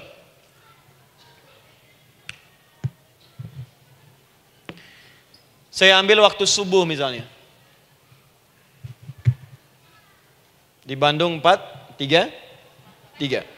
4:43. Oh, lihat ke sana lagi terjadi perbedaan pendapat, ya. Ada yang 4:33, ada yang 4:34, ada yang 4:35 dan seterusnya. Yang ambil tengah-tengah lah, 4:35 misalnya. Orang 4:35. Lihat sini, fokus. Allahu Akbar, Allahu Akbar. 4:35. Dipanggil salat, diseru. Kan tadi rumusnya di Quran surah 2 ayat 186. Faliyastajibuli. Kalau diseru cepat jawab, gitu kan? Nah, terus diseru 4:35 adzan. Allahu Akbar, Allahu Akbar. Begitu diseru, ibu langsung datang. Ya Allah, sudah adzan, seruan nih, saya siap-siap, saya ingin minta sesuatu. Nah, orang yang datang saat dia diseru Allah, dia pun datang kemudian untuk menyerunya, maka Allah pun akan menjawab apa yang ia mohonkan saat ia bermohon kepadanya. Perhatikan, dipanggil oleh Allah lewat suara muadzin, Allahu Akbar, dia merespon cepat, siap salat. Maka dia pun ketika memanggil Allah, seketika Allah pun akan jawab padanya. Sesuai dengan kadar responnya. Dipanggil saat itu, dia menjawab. Maka Allah pun akan ingat kepadanya hanya saat dia memanggil saja. Di saat panggil, diingat. Panggil, diingat. Jelas? Ini yang hebat. Dipanggil 4:35. Allahu Akbar, Allahu Akbar. Dia sudah ingat dari sejak jam 3:45. Dia bangun jam 3. Bisa. Padahal belum dipanggil. Datang. Bahkan Masya Allah, melakukan warming up dulu. Tahajud. Istighfar. Baca Al-Quran sebelum dipanggil. Masya Allah Bu. Ibu mau datang misalnya ke istana. Janjian jam 7, datang jam 6. Di situ ibu kerjakan yang baik-baik dulu. Wah, lihat. Terus kelihatan CCTV kan. Wah, ini orang bagus banget nih. Mulia, bagus. Sampah diambilin, disapu. Kelihatan. Itu ibu belum datang pun udah dipanggil duluan. Ada orang yang belum dipanggil sudah datang menghadap Allah. Tahajud dia, zikir dulu, istighfar dulu. Ini orang, maaf ya, walaupun dia belum memanggil Allah, Allah sudah menyelesaikan semua persoalannya. Di orang-orang yang selalu ingat kepada Allah, walaupun Allah dalam waktu tidak memanggilnya, maka Allah akan mengingatnya sekalipun orang ini belum bermohon kepadanya. Maka ibu nanti akan temukan orang-orang yang langsung diselesaikan persoalannya oleh Allah bahkan sebelum dia bermohon kepadanya. Ada orang yang seakan gak punya masalah Bu. Bukan gak punya masalah, sebab setiap dia punya masalah, masalahnya diringankan oleh Allah. Seakan-akan gak ada beban. Ini indah hidupnya. Enak. Butuh sesuatu, sebelum nyari, datang. Ada persoalan, senyum dikit, selesai. Orang macet mengeluh, bikin status, dia macet malah senang. Dan hatinya dilapangkan oleh Allah. Bayangkan ada janji rapat jam 9, setengah 9 masih macet. Diprediksi di Google akan sampai 2 jam lagi. Yang lain mengeluh, telepon sana, telepon sini, ini. Dia nggak aja, lapang aja. Alhamdulillah ya Allah kasih macet. Murotal, saya mau dengerin surah Al-Baqarah. Buka, hafalin. Partnernya nelpon. Sampai di mana akhi? Ini sampai di surah Al-Baqarah ayat 186. Tidak ada yang sia-sia dari Allah. Sabar ya di sana. Ya, atau kita bisa koneksikan dari sini apa yang bisa saya selesaikan sekarang di sini sehingga sampai sana kita tinggal kesimpulan saja. Tenang hatinya. Gak ada berasak, berusuk, gelisah gini, telepon sana sini, klaksonin. Dasar lampu merah, lama, birunya sebentar. Padahal biru nggak ada, yang ada hijau kan. Jadi kalau sudah begitu enak bu. Yang perempuan ada di Quran Maryam. Maryam kan perempuan. Dan Maryam itu bukan nabi, bukan rasul. Ingin memberikan pesan kepada ibu, perempuan dimanapun. Tidak harus jadi nabi supaya doa cepat dikabulkan. Tidak harus menjadi rasul. Ini Maryam bukan nabi, bukan rasul. Tapi dia ini luar biasa. Sebelum dipanggil udah datang. Zikirnya tak terlukiskan. Mohon kepada Allahnya luar biasa. Menjaga diri dari hal yang dilarang oleh Allah. Apa hasilnya? Sebelum diberikan bahkan oleh pamannya sudah ada kebutuhannya. Quran surah ketiga ayat 37. Kullama dakhala 'alaiha Zakaria al-mihraba wajada 'indaha rizqa. Setiap pamannya mau memberikan kebutuhan Maryam sudah ada di dalamnya, Bu. Sudah ada. Itu luar biasa. Mau makan, makanan ada. Mau anggur, anggur ada. Ya. Wah, itu luar biasa, Bu. Jadi bermohon bahkan sebelum waktunya. Sentuhlah ia tepat di hatimu, maka ia akan jadi milikmu untuk selamanya. Wah. Nah, itu doa tuh. Aduh, mana-mana. Paham? Tuh. Jadi kalau yang standar-standar saja itu biasa. Maka datang sebelum waktunya. Datang. Atau datang pas dipanggil. Standar. Jadi kalau 4.35 adzan, Allahu Akbar, Allahu Akbar. Ibu bangun. Siap sholat, siap sholat. Itu standar. Yang dulu bahagia. Naikin lagi levelnya. Yang celaka itu ya ini nih. Dipanggil 4.35. Baru bangun 5.34.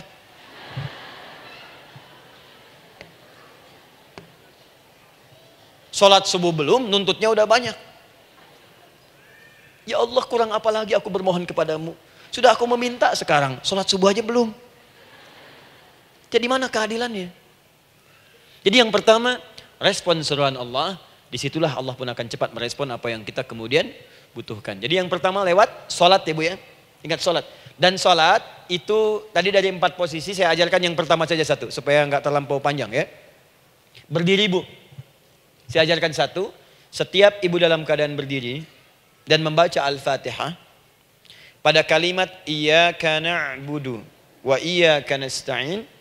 Ingat pada kalimat iyyaka na'budu wa iyyaka nasta'in. Maka sertakanlah di hati kita apa persoalan yang dirasakan untuk bermohon kepada Allah.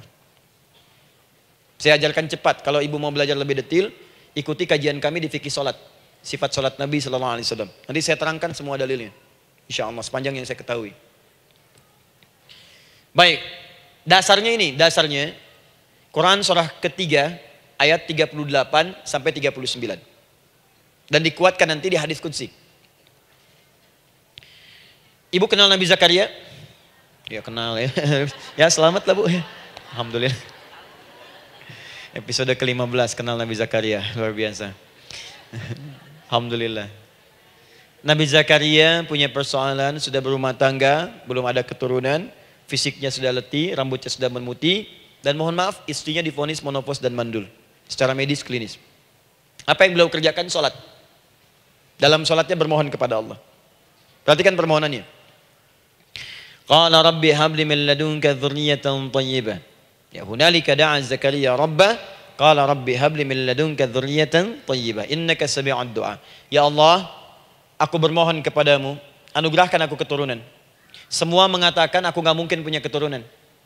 Hanya engkau yang tidak punya batas dalam pemberian. Engkau pasti mendengar doa saya. Kalau pada yang maha mendengar tidak mengabulkan juga, lantas kepada siapa lagi aku mesti memohon? Doa ini dipanjatkan oleh beliau dalam keadaan sholat. Sedang berdiri dalam sholatnya. Jadi ibu maaf ya, tolong jangan salah berpikir. Semua nabi dan rasul, orang soleh sebelumnya itu sholat. Cuma kita lebih sempurna gerakan dan jumlahnya, sempurna. Orang dulu sholat. Nabi Musa sholat, Quran surah 20 ayat 14. Nabi Isa sholat, Quran surah 19 ayat 31 sampai 33. Nabi Ismail sholat, Quran surah 19 ayat ke-55. Semua sholat. Sholat. Nabi Zakaria saat punya masalah, sholat. Dalam berdirinya minta dalam sholatnya. Dari mana Ustadz tahunya beliau minta dalam berdiri dalam sholat? Ayat 39-nya baca. Quran surah ketiga ayat 39. Fanadatsul malaika, maka doanya itu dijawab oleh Allah. Datang malaikat menyampaikan jawaban. Wa huwa qaimun yusalli fil mihrab. Sedangkan beliau masih berdiri dalam sholatnya di mihrab. Masih berdiri dalam sholat. Sholat. Di dalam sholat itu minta. Makanya semua bacaan sholat itu permintaan isinya. Dan dikabulkan oleh Allah. Anallaha yubashshiruka bi Yahya. Allah kasih kabar gembira, engkau akan punya anak, langsung namanya dari Allah Yahya. Artinya hidup yang mustahil menurut manusia. Lahir dari rahim seorang perempuan yang divonis monopos dan mandul menurut medis. Kata Allah tidak ada yang mustahil bagiku. Lahir dan hidup dia, Yahya. Kapan terjadinya? Sedang sholat. Kapan saat sholatnya? Berdiri. Nah yang paling menarik bu, umatnya Nabi Muhammad SAW ditunggu oleh Allah 5 kali dalam sehari. Dan dimintakan sebelum sholat untuk menyiapkan permohonannya. Maka turunlah Quran surah kedua ayat ke-45. Ibu lihat ayatnya. Wasta'inu bis-sabri was-salah. Bahkan ditegaskan lagi. Di Quran surah kedua ayat 153. Paling kanan sebelah bawah. Ya ayyuhalladzina amanu ista'inu bis-sabri was-salah. Yang pertama nggak pakai panggilan iman. Wasta'inu, kata Allah, hey, kalau kamu punya masalah, jangan mengeluh, jangan berkeluh kesah, jangan terlampau banyak gelisah, cepat siapkan dirimu untuk menunaikan sholat. Siapkan permohonanmu, minta kepada aku lewat sholat. Kalau belum yakin, disebutkan imannya. Ya ayyuhalladzina amanu, hey orang-orang yang masih merasa punya iman, katanya punya iman. Jadi kalau ibu nggak mau minta lewat sholat, dipertanyakan imannya. Kamu punya iman gak? Kata Allah. Yakin gak dengan saya? Kalau punya masalah jangan mengeluh. Datang pada saya minta. Lewat sholat, saya panggil sholat minta. Kalau masih merasa punya iman. Tuh, iman kita tuh dipertaruhkan di situ. Nah sekarang, saya berikan rumus bahasanya.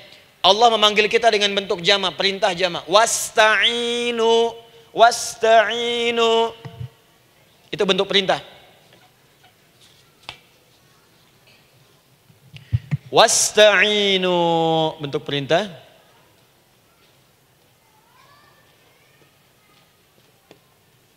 Wasta'inu. Dan jika kalian, perhatikan cara menerjemahkannya, dan jika kalian punya persoalan dalam hidup, punya kebutuhan, maka bergegaslah siapkan dirimu untuk minta kepadaku solusi. Wasta'inu, dan mintalah oleh kalian pertolongan, solusi. Bisabri wassalah. Pertama sabar dulu. Sebelum sholat, sabar dulu dengan itu. Tahan dulu. Terima dulu. Jangan mengeluh, terima dulu. Nanti dalam sholat minta solusi. Itu maksudnya. Punya masalah sekarang jam 9 lewat. Sabar, tahan dulu. Koreksi diri, istighfar. Nanti zuhur minta. Atau duha sekarang sholat. Datang ke masjid, sholat duha minta. Tahiyatul masjid minta sekarang. Sabar. Ini sabar, terima dulu. Jangan mengeluh, sabar. Ingat, terima, sabar. Karena Allah mustahil memberikan ujian masalah kalau kita tidak sanggup menerimanya. La yukallifullahu nafsan illa. Saya sering katakan bu ya, maaf kalau kalimat ini mungkin kurang berkenan. Tapi kalimat ini nyata. Kalau ibu sekarang punya masalah seberat apapun, itu artinya hanya ibu yang sanggup untuk menerimanya. Saya tidak. Betul, karena itu persoalan itu dititipkan kepada ibu, bukan kepada seorang bernama Adi Hidayat. Ibu yang dipercaya. Ya ibu dipercaya oleh Allah. Kenapa ibu tidak yakin dengan itu? Karena cuma ibu yang bisa mengatasi. Ibu yang mampu, saya tidak. Karena itu dititipkan pada ibu. Kaidahnya la yukallifullahu nafsan illa wus'aha. Allah nggak akan berikan beban ujian masalah kalau dia nggak mampu. Artinya kalau saya nggak mampu, saya nggak dikasih. Ibu mampu, ibu diberi. Jangan mengeluh. Kenapa mesti saya ya Allah? Kamu mampu. Ya Allah, why me? Why not? Kamu yang bisa. Nah sekarang, wassalah setelah terima itu, tapi juga jangan terlampau kepedean. Memang cuma saya yang mampu ya, bikin status. Kemudian sholat, kita akan katakan, ya Allah, Engkau perintahkan saya untuk minta tolong. Sekarang saya akan minta kepadamu. Lalu kita katakan, maaf ya Allah, saya sekarang punya masalah. Saya ingin bermohon kepadamu. Saya ingin minta kepadamu, ya Allah. Saya mohon, ya Allah. Maaf Bu ya, maaf ya, sebentar. Ibu kalau punya masalah sedikit atau banyak? Banyak. Yang punya masalah ibu saja atau anak juga punya masalah? Kadang-kadang, bukankah anak yang punya masalah ibu yang minta? Bukankah suami yang punya persoalan ibu yang bermohon? Kan? Karena itu, kalau kita ingin memohon kepada Allah dengan persoalan yang kompleks mewakili yang banyak, maka pertama kalimatnya diawali dengan huruf na. Berarti kami, kita, semua. Jelas ya? Nah, ibu ingin robah kalimatnya minta tolong. Kata Allah, minta kepadaku pertolongan. Wasta'inu. Ibu ingin robah menjadi bentuk permintaan. Rubah kalimatnya menjadi nasta'in. Nasta'in. Nasta'in.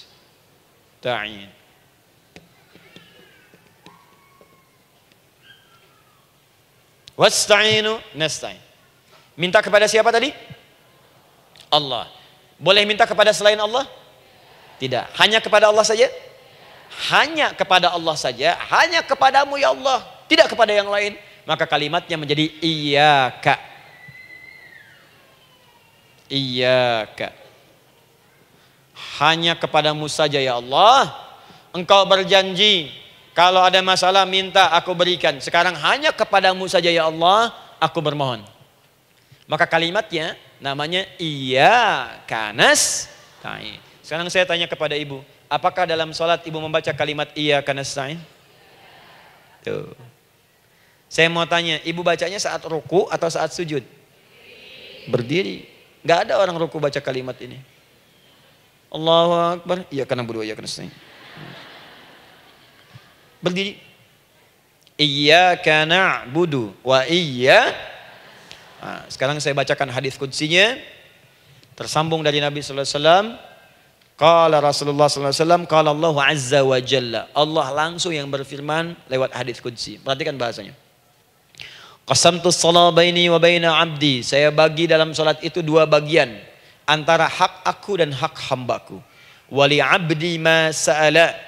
Dan jika benar hambaku menunaikan kewajibannya dengan baik, menjaga hak-hak aku, maka pada saat itu apapun yang dia minta dalam salat aku akan berikan. Apapun. Kapan itu terjadi? Perhatikan kalimatnya.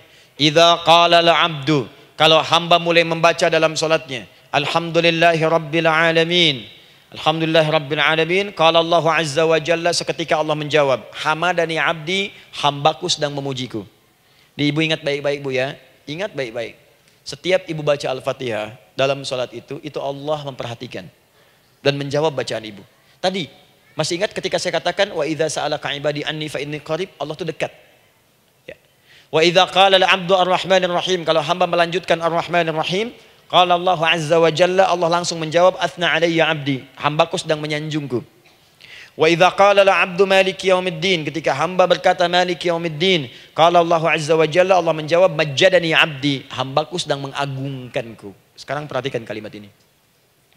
Wa idza qala al-'abdu, jika seorang hamba berkata, iyyaka na'budu wa iyyaka nasta'in, ya Allah, sekarang hamba sholat ibadah atas perintahmu. Dan hamba minta, ya Allah, hamba punya masalah, hamba punya persoalan, dan kau janjikan minta dalam sholat. Qala Allah azza wa jalla, Allah jawab, hadza baini wa baina abdi, inilah perjanjian aku dengan hambaku. Wali abdi, kalau hambaku benar sholatnya sampai bacaan ini, masalah apapun yang dia minta sekarang aku akan kabulkan. Dalam berdiri. Cuman sayang, kadang-kadang dalam keadaan ini banyak yang tidak minta.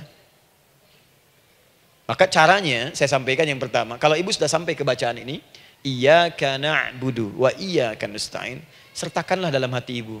Gak usah dilafadzkan. Sertakan ibu punya masalah apa. Atau secara umum minta solusi. Minta. Nabi itu kalau sholat, Nabi SAW kalau sholat, itu kalau baca ayat-ayat Quran, itu seringkali berhenti Bu. Sering berhenti. Kalau dalam ayat doa, beliau berhenti, mohonkan dengan baik. Kalau ayat-ayat surga, minta supaya umatnya ke surga. Ayat-ayat neraka, mohon supaya umatnya dibebaskan dari neraka. Minta. Kesaksiannya banyak. Hudzaifah al-Yamani pernah salat di belakang Nabi, begitu. Abdullah bin Mas'ud radhiyallahu ta'ala anhu salat di belakang Nabi, begitu. Ubay bin Ka'ab radhiyallahu ta'ala anhu salat di belakang Nabi, begitu. Di kesaksian mereka sama semua. Makanya seringkali itu nggak sadar, enak salat dengan Nabi itu. Nyaman. Kalau baca ayat surga seakan-akan pengen cepat ke surga. Kalau baca ayat doa berdoa, jadi nggak sadar. Rakaat pertama 100 ayat aja Al-Baqarah. Ya, kadang-kadang lewat ke Ali Imran. Pernah rekornya 5 juz 4 halaman, An-Nisa ayat 176 baru berhenti. Ya walaupun besoknya nggak pada ikutan lagi. Ya, karena merasa ini kapan rukunya gitu, sekarang atau nanti, sekarang atau nanti. Tapi enak. Nah, saya ajarkan satu hal, kalau kita sampai pada bacaan Al-Fatihah tadi, jeda sejenak Bu, rasakan itu, minta. Minta. Setelah itu, Allah ajarkan satu lafaz, kalau lafaz ini benar dibacakan oleh ibu, benar dibacakan, maka seketika doa akan dijawab.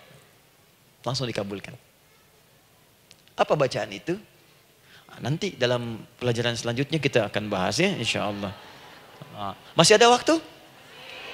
Oh ya, kalau masih kita bahas ya. Masih. Ada sesi mau jawab pertanyaan dulu, diskusi dulu, atau saya teruskan sebentar? Teruskan ya. Baik, kalau kita sampai jam 10, saya jeda sampai ke 9.45. Jadi 15 menitnya kita bisa diskusi ya. Baik. Apa lafaz yang kita bisa mohonkan? Teruskan ayatnya. Ihdinas siratal mustaqim. Ihdinas siratal mustaqim. Ihdinas siratal mustaqim. Ini Bu, nanti Ibu lihat dalam kajian tafsir yang kami sampaikan, juga dalam kajian fikih salat, saya bahas dengan detail. Di sini singkat saja, singkat padat. Ihdina itu, ya Allah berikan kami hidayah, berikan kami jalan, berikan kami petunjuk, tunjukkan kami jalan yang lurus. Kalimat ihdina asalnya dari kata hidayah. Hidayah, jamaknya hudan. Ihdina, berikan kami hidayah, berikan kami hudan. Kalau tunjukkan kami jalan yang lurus, itu terjemahan Bu. Terjemahan. Kalau ibu ingin makna tafsir per huruf, per kalimat, bahkan per harokat, itu semua ada maknanya. Karena semua kalimat Quran itu mukjizat. Ihdina dari kata hidayah, hudan, berikan kami hidayah. Hidayah dalam bahasa Arab itu banyak maknanya. Bisa solusi dari semua persoalan. Bisa jalan menuju kemudahan. Bisa kesuksesan. Bisa petunjuk, banyak. Kalau dikumpulkan namanya hudan. Hudan. Makanya Al-Quran disebut hudan, karena di Quran ada semua. Solusi ada, petunjuk ada, kemudahan ada. Dzalikal kitabu la raiba fi hudal. Al-Quran hudan. Syahrul Ramadan alladzi unzila fihi al-Quran hudan linnas. Isi Quran semua hudan. Di situ ada solusi. Di situ ada petunjuk. Di situ ada kemudahan. Kalau kita ingin minta semua itu, kalimatnya dikatakan fi'il amr lit talab. Permohonan dalam bentuk kalimat permintaan. Ihdina, berikan kepada kami hudan. Kalau sudah mengatakan ihdina artinya minta solusi, minta kemudahan, minta petunjuk. Jadi ketika ibu mengucapkan kalimat ihdinas siratal mustaqim, itu artinya ya Allah berikan kepada kami solusi dari masalah yang sedang saya hadapi. Berikan petunjuk dari persoalan yang sedang saya jalani. Berikan kemudahan ya Allah dari kesulitan yang tengah saya hadapi. As-siratal mustaqim, yang lurus, yang gampang. Karena jalan yang gampang itu lurus, gak berkelok Bu. Langsung ke tujuan. Saya mau ke sini jalannya belok-belok, gak langsung kan gak enak. Ibu mau ke satu undangan jalannya belok sini, belok sini, belok sini, belok sini. Kelokan 9, kelokan 7, kelokan 8. Ya. Kan rasanya berliku. Ibu ingin mendapatkan solusi tapi dilempar-lempar ke sini dulu berkelok, sini dulu, sini dulu, sini dulu. Kenapa nggak ibu lurus dapatkan langsung? Dalam bahasa Arab, apalagi kalimat yang fasih, mendapatkan sesuatu dengan gampang, dengan mudah, as-siratal mustaqim, lurus ke tujuan, cepat, mudah. Apalagi ke surga nanti, tunjukkan kami jalan yang lurus, yang benar, hak dari Allah dan mudah didapatkan. Itu maksudnya. Ini bukan sekedar tunjukkan jalan yang lurus, solusi yang mudah, yang gampang, yang cepat. Paham di sini ya? Seperti orang-orang dulu mendapatkannya. Siratal ladzina an'amta 'alaihim. Seperti orang dulu mendapatkan semua kenikmatan ketika mereka bermohon kepadamu ya Allah. Siapa mereka? Ada 4 golongan disebutkan di Quran surah keempat ayat 69. Ada para nabi, orang-orang jujur siddiqin, para syuhada dan orang-orang soleh. Ya, wa may yuti'illaha wa rasul fa ulaika ma'al ladzina an'ama Allahu 'alaihim minan nabiyyina was-siddiqina wasyuhada was-shalihin. Para nabi dulu berdoa, ya Allah saya ada masalah dikabulkan. Kita minta ya Allah sekarang saya berdoa, tolong kabulkan seperti nabi-nabi dulu dikabulkan. Nabi Ayub sakit, berdoa dikabulkan. Kita sakit, dikabulkan. Nabi Ibrahim ada ujian, dikabulkan. Nabi Ibrahim punya ujian dengan anak. Kita ada ujian dengan anak, minta dikabulkan. Anak-anak berselisih, ada yang dendam, yang iri. Seperti anaknya Nabi Yakub. Nabi Yakub berdoa, dikabulkan. Kita minta, dikabulkan. Ada syuhada, berdoa, dikabulkan. Kita minta, dikabulkan. Orang soleh berdoa, minta dikabulkan. Kita minta dikabulkan. Ya Allah, seperti engkau kabulkan doa orang-orang dulu yang melahirkan nikmat, mohon kabulkan kami yang minta sekarang dan mendapatkan kenikmatan itu. Itu maksudnya. Ya, siratal ladzina an'amta alaihim. Siapa an'amta alaihim di sini? Ulaikal ladzina an'amallahu alaihim. Sama persis kalimatnya. Minan nabiyyina was-siddiqina wasyuhada'i was-salihin. Jadi jangan diartikan sebatas terjemahan. Walaupun di musim haji sekarang itu bisa dipakai. Saya tugas 2010 di Mekah. Ada jemaah kesasar, lupa maktab. Kemudian ingin balik, nggak tahu jalan. Dia ketemu askar. Askar nggak bisa bahasa Indonesia, dia nggak bisa bahasa Arab. Tapi dia hafal Al-Fatihah. Datang kepada askar, dia tunjukkan gelangnya. Pak, ihdinas siratal mustaqim. Tunjukkan saya jalan yang lurus. Bikin gelang. Askar nggak bisa bahasa Indonesia. Dikasih bahasa Arab nggak paham-paham. Tapi askar ini pun cerdas. Dia tunjuk, dia lihat gelangnya. Oh, maktab sana. Siratal ladzina an'amta alaihim ghairil maghdubi alaihim waladdallin. Lurus, jangan belok-belok. Kalau belok nanti engkau tersesat atau dicaci maki orang. Maghdub ya dicela orang. Dhalin tersesat, kan? Jangan dicela, jangan sesat, lurus. Tapi kalau dalam berdoa dalam sholat minta di hati hadirkan. Jelas ya? Itu posisi pertama. Jadi pertama minta lewat sholat. Yang kedua cepat rajin istighfar, Bu. Saya cepat ya, rajin istighfar. Saya ada 7 menit lagi. Ibu rajin istighfar.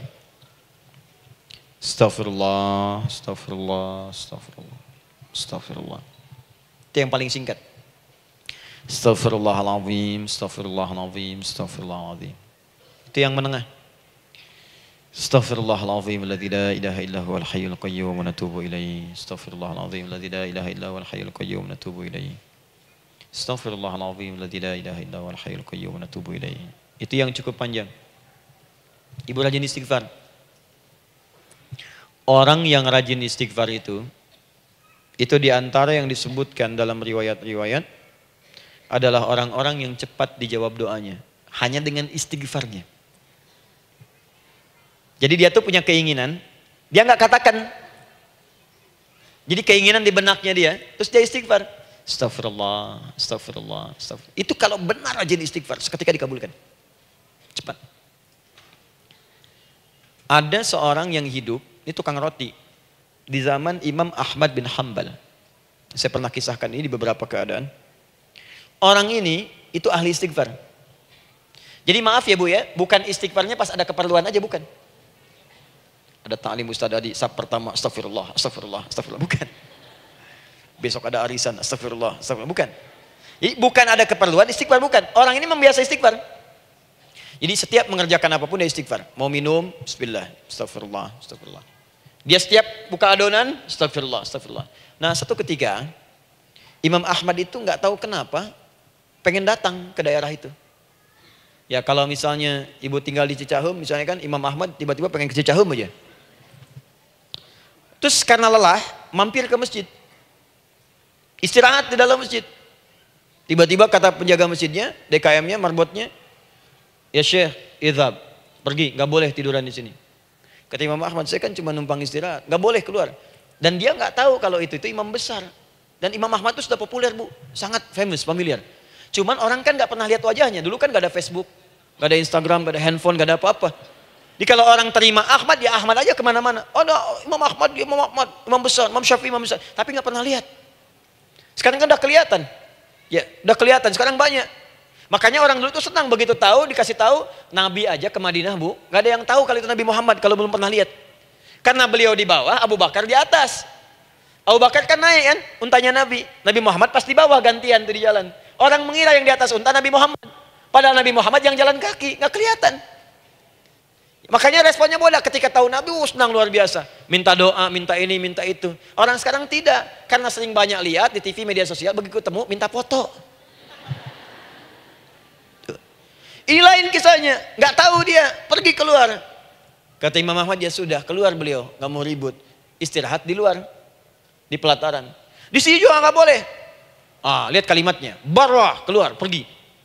Barwah itu kasar, Bu. Begitu kemudian di debat lagi, saya cuma di luar. Rawah itu dari kata roh, Bu. Itu paling kasar. Artinya keluar dengan roh-rohnya sekalian.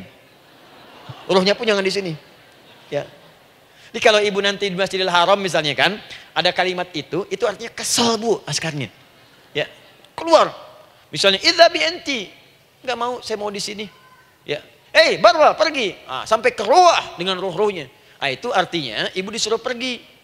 Ya, bukan jangan mengelak lagi. Roh. Saya bukan roh, saya roh hayati. Suruh pergi. Pergi. Imam Ahmad pergi tuh akhirnya. Pergi. Di jalan kelihatan ada tukang roti tadi. Begitu kelihatan capek lah dipanggil, Syekh, kayaknya lelah, istirahat di sini. Dan tukang roti pun nggak tahu kali itu Imam Ahmad. Begitu istirahat, duduk, kelihatan Imam Ahmad setiap buka adonan, astagfirullah. Bikin lagi, astagfirullah. Imam Ahmad tahu faidah itu. Tapi ingin menguji si tukang roti ini, ditanya. Ya akhi, kamu ini kenapa setiap Anda menanam adonan itu, tepung itu, Anda mengucapkan istighfar? Astagfirullah. Perhatikan jawabannya. Wallahi demi Allah, tidak pernah saya beristighfar dalam setiap aktivitas saya, kecuali Allah selalu mengabulkan doa yang saya mohonkan. Di setiap minta, astagfirullah, itu dikabulkan. Cuman satu yang sampai sekarang belum terkabul. Apa itu kata Imam Ahmad? Saya ini selalu bermohon kepada Allah, ya Allah, mohon sebelum saya wafat atau setelah ia wafat, pertemukan saya ya Allah dengan Imam Ahmad bin Hambal sebelum saya yang wafat atau wafat Imam Ahmad. Kata Imam Ahmad, astagfirullah, Allahu Akbar. Itu mungkin yang memperjalankan saya kemari. Tiba-tiba pengen ke sini, sampai diusir keluar dari rumah Allah, dari masjid, sampai di sini karena istighfar Anda. Sayalah Imam Ahmad bin Hambal. Astagfirullah. Imam Ahmad ke situ datang. Tolong jangan lakukan pada saya. Salah di hidayat ya Allah. Astagfirullah. Saya jawab lagi dari sana. La haula wala quwata illa billah. Ini istighfar. Nah, kapan istighfar yang baik? Istighfar yang baik dilakukan setelah tahajud sebelum fajar. Saya ulang ya. Setelah tahajud sebelum fajar. Dalilnya Quran surah ke-51 ayat 18. Baca dari ayat 15 sampai 18-nya. Jadi ibu kalau mau seperti itu, rajin tahajud dulu, Bu. Tahajud. Setelah itu biasakan istighfar. Itu latihan dulu, itu baru latihan. Ingat ya, istighfar menjelang fajar di waktu sahar, itu baru latihan. Astagfirullah. Nanti kalau sudah banyak latihan, ibu akan refleks. Mau duduk masuk mobil, astagfirullah. Duduk mau makan, astagfirullah. Ya, kadang-kadang ibu mau ambil handphone, astagfirullah. Itu refleks di lisan kita keluar. Ahli istighfar itu nggak direncanakan keluar di lisannya. Astagfirullah. Kalau sudah seperti itu, berbahagialah. Karena apapun kadang ibu inginkan, sepanjang itu ibu butuhkan, seketika dikabulkan. Ya. Yang ketiga, yang terakhir. Sudah 9:45, boleh sedikit? Ya, yang terakhir ya, terakhir. Jangan khawatir, setelah ini selesai. Jangan khawatir. Yang ketiga, ini amalan yang paling dahsyat. Jadi yang pertama minta dikabulkan. Yang kedua baru istighfar dikabulkan. Yang ketiga nggak ngapa-ngapain dijawab. Artinya baru terbersit, ada keinginan jawab seketika. Amalan yang ketiga ini adalah amalan yang dikerjakan karena cinta kepada Allah Subhanahu wa taala. Mahabbatillah, kecintaan kepada Allah. Amalan yang dikerjakan karena cinta kepada Allah Subhanahu wa taala. Amalannya mencintai Allah. Beda, Bu. Salat dengan cinta dibandingkan dengan salat karena memenuhi kebutuhan atau kewajiban saja, itu akan lain. Ibu kalau benar-benar mencintai Allah, maka dalam salat pun persiapannya akan beda. Saya beri contoh gini ya. Dari pakaian akan lain kata Al-Quran. Quran surah 7 ayat 31. Ya bani Adam khudhu zinatakum 'inda kulli masjid. Hei anak cucu Adam, kalau ada panggilan dari masjid, kenakan pakaian terindahmu. Di orang-orang yang mencintai Allah saat akan sholat, dia akan perhatikan dari pakaiannya. Jauhkan dari yang haram. Terus cari yang paling baik yang dia kenakan. Gak akan sembarangan. Kalau ibu pakai mukena juga cari mukena yang paling indah. Bukan karena pengen dilihat orang. Karena ingin Allah menyaksikan sholat ibu dalam keadaan yang sempurna. Wudu. Wudu itu hati-hati gitu. Quran surah ke-5 ayat ke-6. Ya ayyuhalladzina amanu idza qumtum ila shalah faghsilu wujuhakum wa aydiyakum ilal marafiq wamsahu bi ru'usikum wa arjulakum ilal ka'bain. Jadi kalau ada orang beriman mencintai Allah, mau sholat dia mau wudu, wudunya nggak akan sembarangan, Bu. Cuman basuh. Ya, bagian kepala juga harusnya kepala, dia rambut, takut selesai. Sampai ke kaki cuma disodorkan di keran, beres. Itu sih anak kecil juga bisa. Orang ini lain. Dia akan pelan-pelan dilihat secara sempurna. Hati-hati, kerjakan karena Allah, karena ingin baik. Kalau orang sholat hanya kebutuhan saja, maka yang penting dia takbir sampai salam selesai. Tapi ini tidak, dia akan pelajari bagaimana Nabi mengajarkan sholat yang benar. Bagaimana bacaan saya benar. Dia belajar ngaji supaya benar bacaan Fatihahnya. Dia belajar dengan baik supaya khusyuk di dalam sholatnya. Dia pahami satu-satu. Apa artinya Allahu Akbar, apa artinya Subhana Rabbiyal Azim, apa artinya Subhana Rabbiyal A'la, apa artinya Sami Allahu liman hamidah. Dipahami. Di begitu dia sholat dan baru takbir sudah paham isinya. Jika ada orang seperti ini, dia mengerjakan apa yang Allah perintahkan karena cinta dengan Allah. Dia berzakat karena ingin mencintai Allah. Dia berinfak karena cinta dengan Allah, bukan karena uangnya. Pokoknya kalau orang cinta itu, Bu, setiap pecinta dia akan memberikan apapun pada yang dicintai. Walaupun tadi minta. Dan pecinta itu sifatnya, kalau yang dicintainya senang sesuatu, akan otomatis ikut senang. Ibu misalnya senang ya dengan pasangan sebelum menikah. Pasangan senang kucing, ibu akan terpaksa senang kucing. Ibu cinta dengan anak, semua akan diikuti apa yang diinginkan. Seperti itu, cinta itu butuh pembuktian.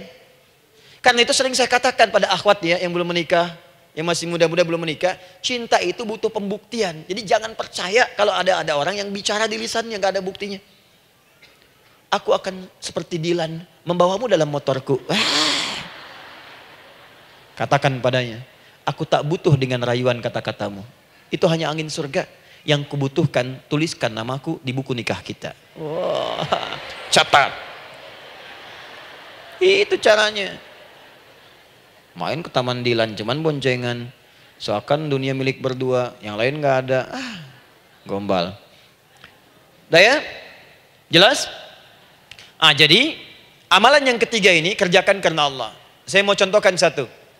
Ibu pernah dengar Imam Malik bin Anas? Pernah ya? Gurunya Al-Imam Asy-Syafi'i, Imam Malik bin Anas, lahir di kisaran tahun 94-95 Hijrah. Siap, Kang Dan.